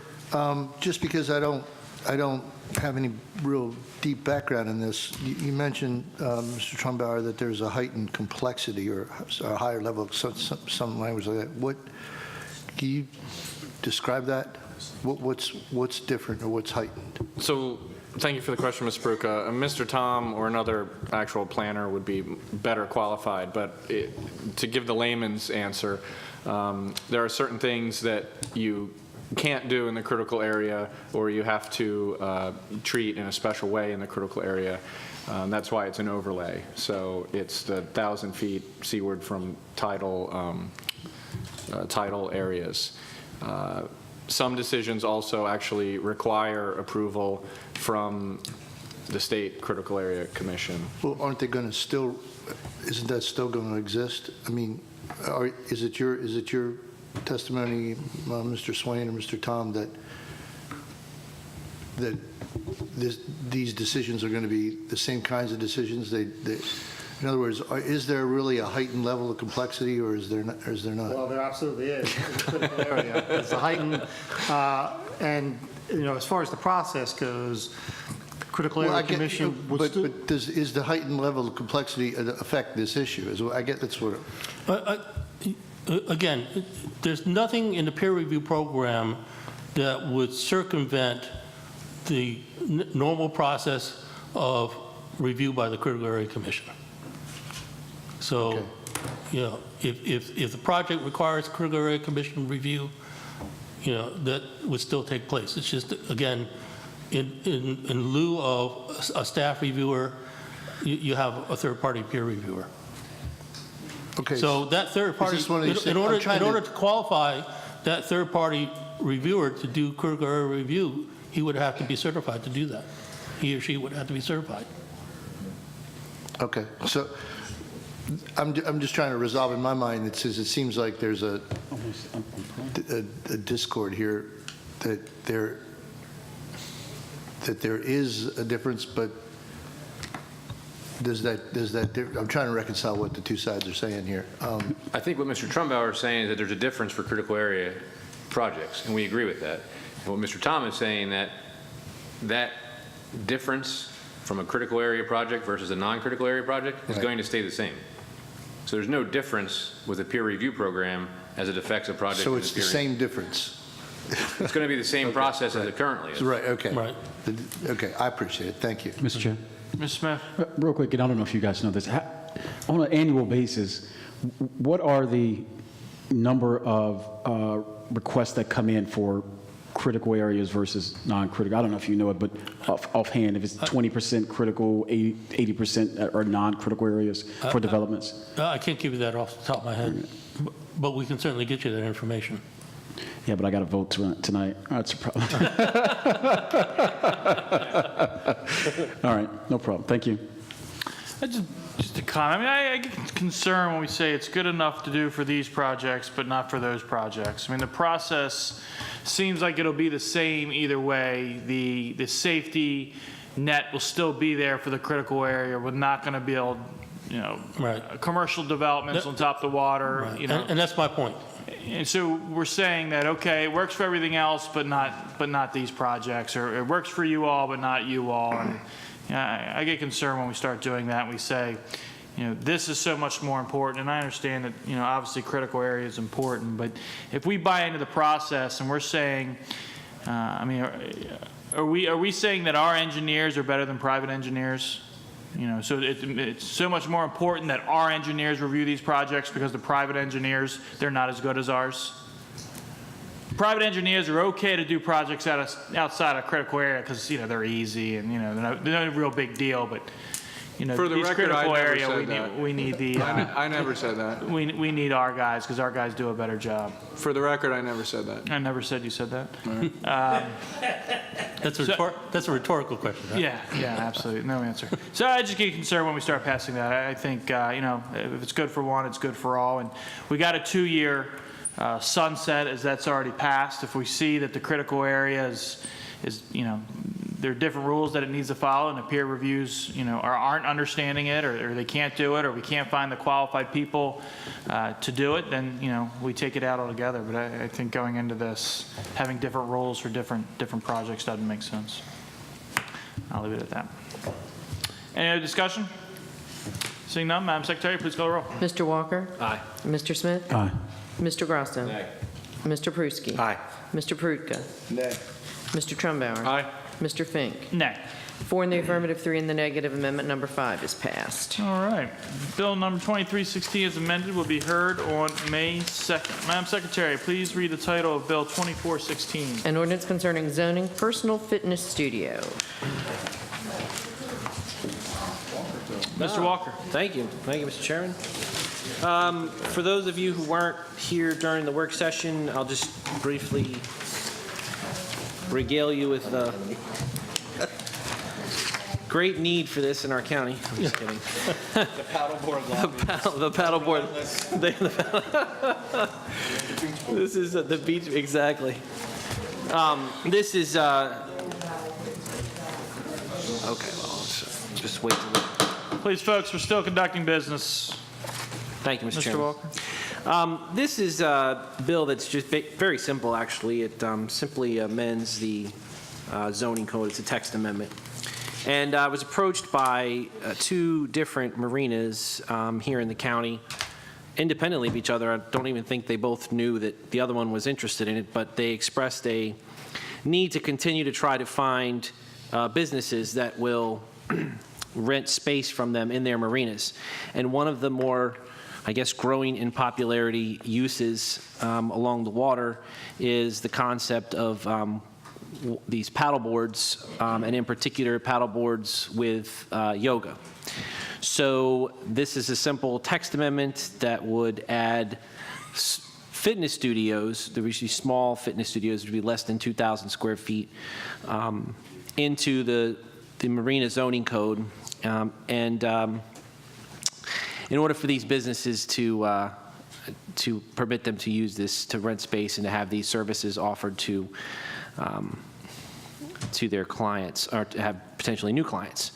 In case you hadn't checked your email, there's a couple of emails that came in today from different folks that are in support of the bill, and I just wanted to read one of the emails real briefly. It's from the president of Mantra Fit. It's a business located currently in Severna Park. And it says, Dear Councilmember Walker, I'm writing to support Bill 2416, permitting personal fitness studios in MA2 and MB zoning districts. I own a fitness company in Anne Arundel County where we offer land and water classes.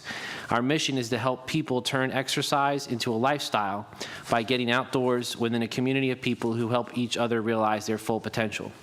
One of our premier programs is Stand Up Paddle. During the months of May through October, Mantra Fit employs more than 20 instructors and staff who have spread the SUP, or SUP, or stand-up paddle, stroke to thousands of adults and children since 2013. We consider ourselves stewards of the Chesapeake Bay, giving people access to our waterways while advancing their fitness and health. Allowing fitness studios in maritime zoned areas enables us to retain our employees and clients year-round, support our local economy, and allowing small businesses such as myself to thrive.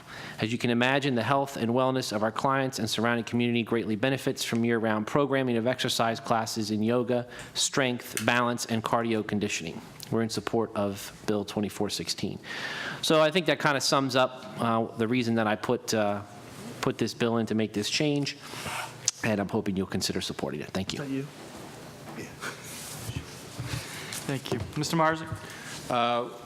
We would ask you to oppose this bill. I think Bernie Marzick, County Executive's Office, with Larry Tom, Plan and Zoning, and Greg Swain, Office of Law. I think the goal here is admirable, but I think from a planning perspective, Mr. Tom can get into some of the details, but you know, the current code, for the most part, allows maritime districts to be populated with maritime uses, and this would obviously be a change in that structure. So I'll defer to Mr. Tom as well. Thank you, Mr. Chairman. For the record, Larry Tom, Planning and Zoning Officer. During the work session, I alluded to the fact that I might have a little bit of difficulty with this bill because I believe it kind of opens the door to further commercialization of our maritime zoning districts. And that's a real concern of mine. I think there are certain scenarios where Euclidean zoning has its value.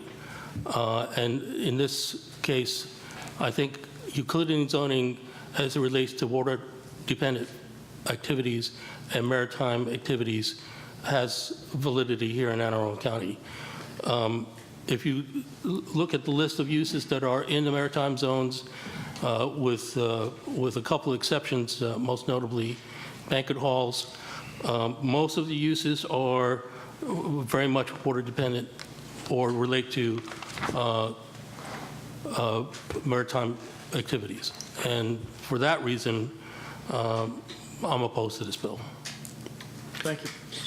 Any questions for the administration? Mr. Chair. Mr. Umber. Thank you, Mr. Chair. Mr. Tom, I appreciate your opposition, and I'm usually loath to support a text amendment. But I'm wondering in this case, instead of outright opposing it, if there would be any sort of constraints you could consider that would make this acceptable. For instance, I don't know, making an accessory use or having it only take up some percentage of the district. I mean, I'm torn between not wanting to dilute the power of our zoning code and trying to help out what I see a fairly benign and maybe emerging industry, which is obviously why Mr. Walker put this forth. I think my concern really is centered on the fact that we're defining this activity as a personal fitness facility. Mm-hmm. And while and we do have limitations on that, as Mr. Walker pointed out, 2,000 square feet doesn't seem like a lot. But what it suggests to me is that, you know, we have, if this bill passes, maritime owners have the opportunity to actually build a structure 2,000 square feet in size to accommodate this use.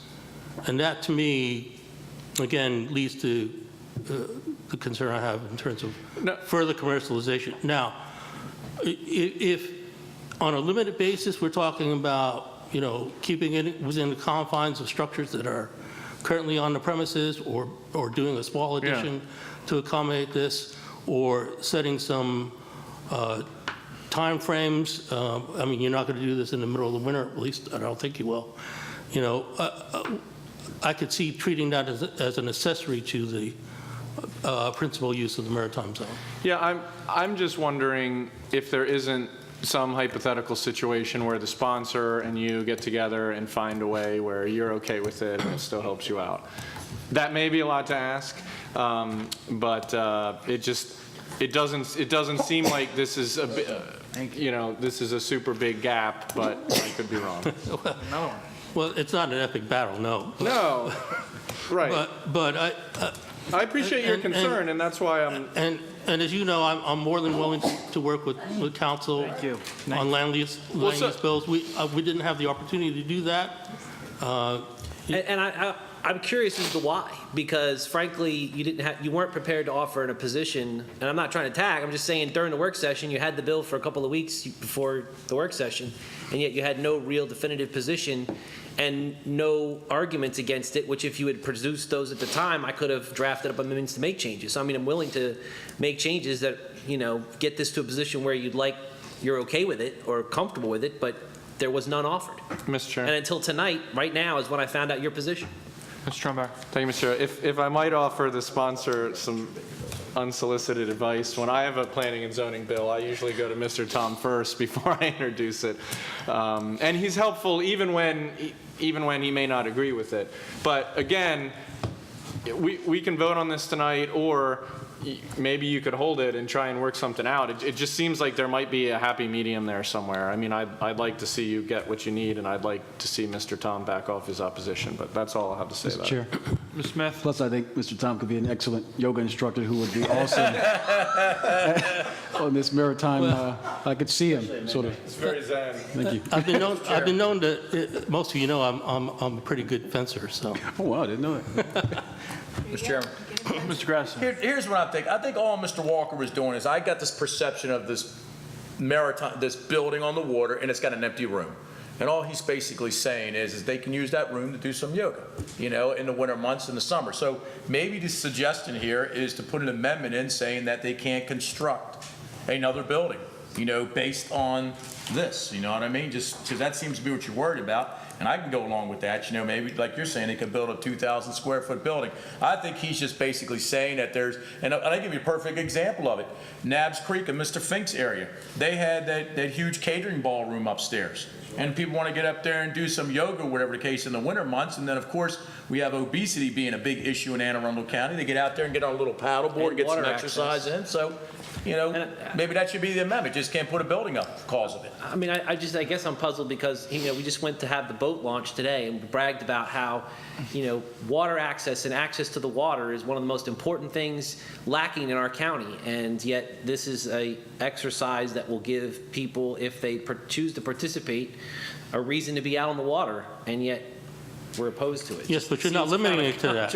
You're not limiting to that. A physical, this use that you're defining, this activity is much broader than just doing yoga exercises on the water. But you could work together to fix that. So you could put an amendment in. Just put an amendment in saying you can't construct a building, based on this, and then maybe that's the way to go, because that seems to be the issue, right?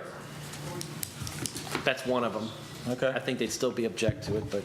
Mr. Marzick, in the county, are we in the process of doing a maritime commission? Yes, I think they're looking to put one together soon, yes. I mean, is this something that they would take on and look at, or would this be in the scope of that, or could it be? I would presume this could fall on that. And how long will it take to that commission's fully put together a meeting? And I don't know off the top of my head. Mr. Chairman? I mean, maybe that could be an opportunity, to just throw it out there, something they would look at. Does it make sense to add more uses to the maritime districts? Mr. Chairman, I'm in danger of agreeing with Mr. Trumbauer again. Anything happens after 10 o'clock at night? Mr. Chairman, I'd like to request that we hold the bill, and I'll work with Mr. Grasso, the rest of my colleagues, and if Mr. Tom would like to send me input on what he finds acceptable to the bill, I'll be happy to consider that, talk to the marina owners, and see what we can work out. There's a motion to hold. Hold the bill. To hold the vote. Is there a second? Second. Madam Secretary, please call the roll. Mr. Walker? Aye. Mr. Smith? Aye. Mr. Grasso? Aye. Mr. Pruski? Aye. Mr. Perutka? Mr. Trumbauer? Aye. Mr. Fink? Aye. 7 in the affirmative, none in the negative. Motion to hold the bill until the May 2nd meeting, Mr. Walker? Yes, that's fine. Okay, Next meeting. passes. Is there any other business to be brought before the county council? Mr. Chair, Mr. Walker? Mr. Tom, can I get your commitment that you'll send me something? Yes. Thank you. Any other business? Seeing none, may I have a motion to adjourn? So moved. So moved. Whoa. I'm not even going to ask if anyone's opposed to that. Motion carries. Council adjourned until May 2nd.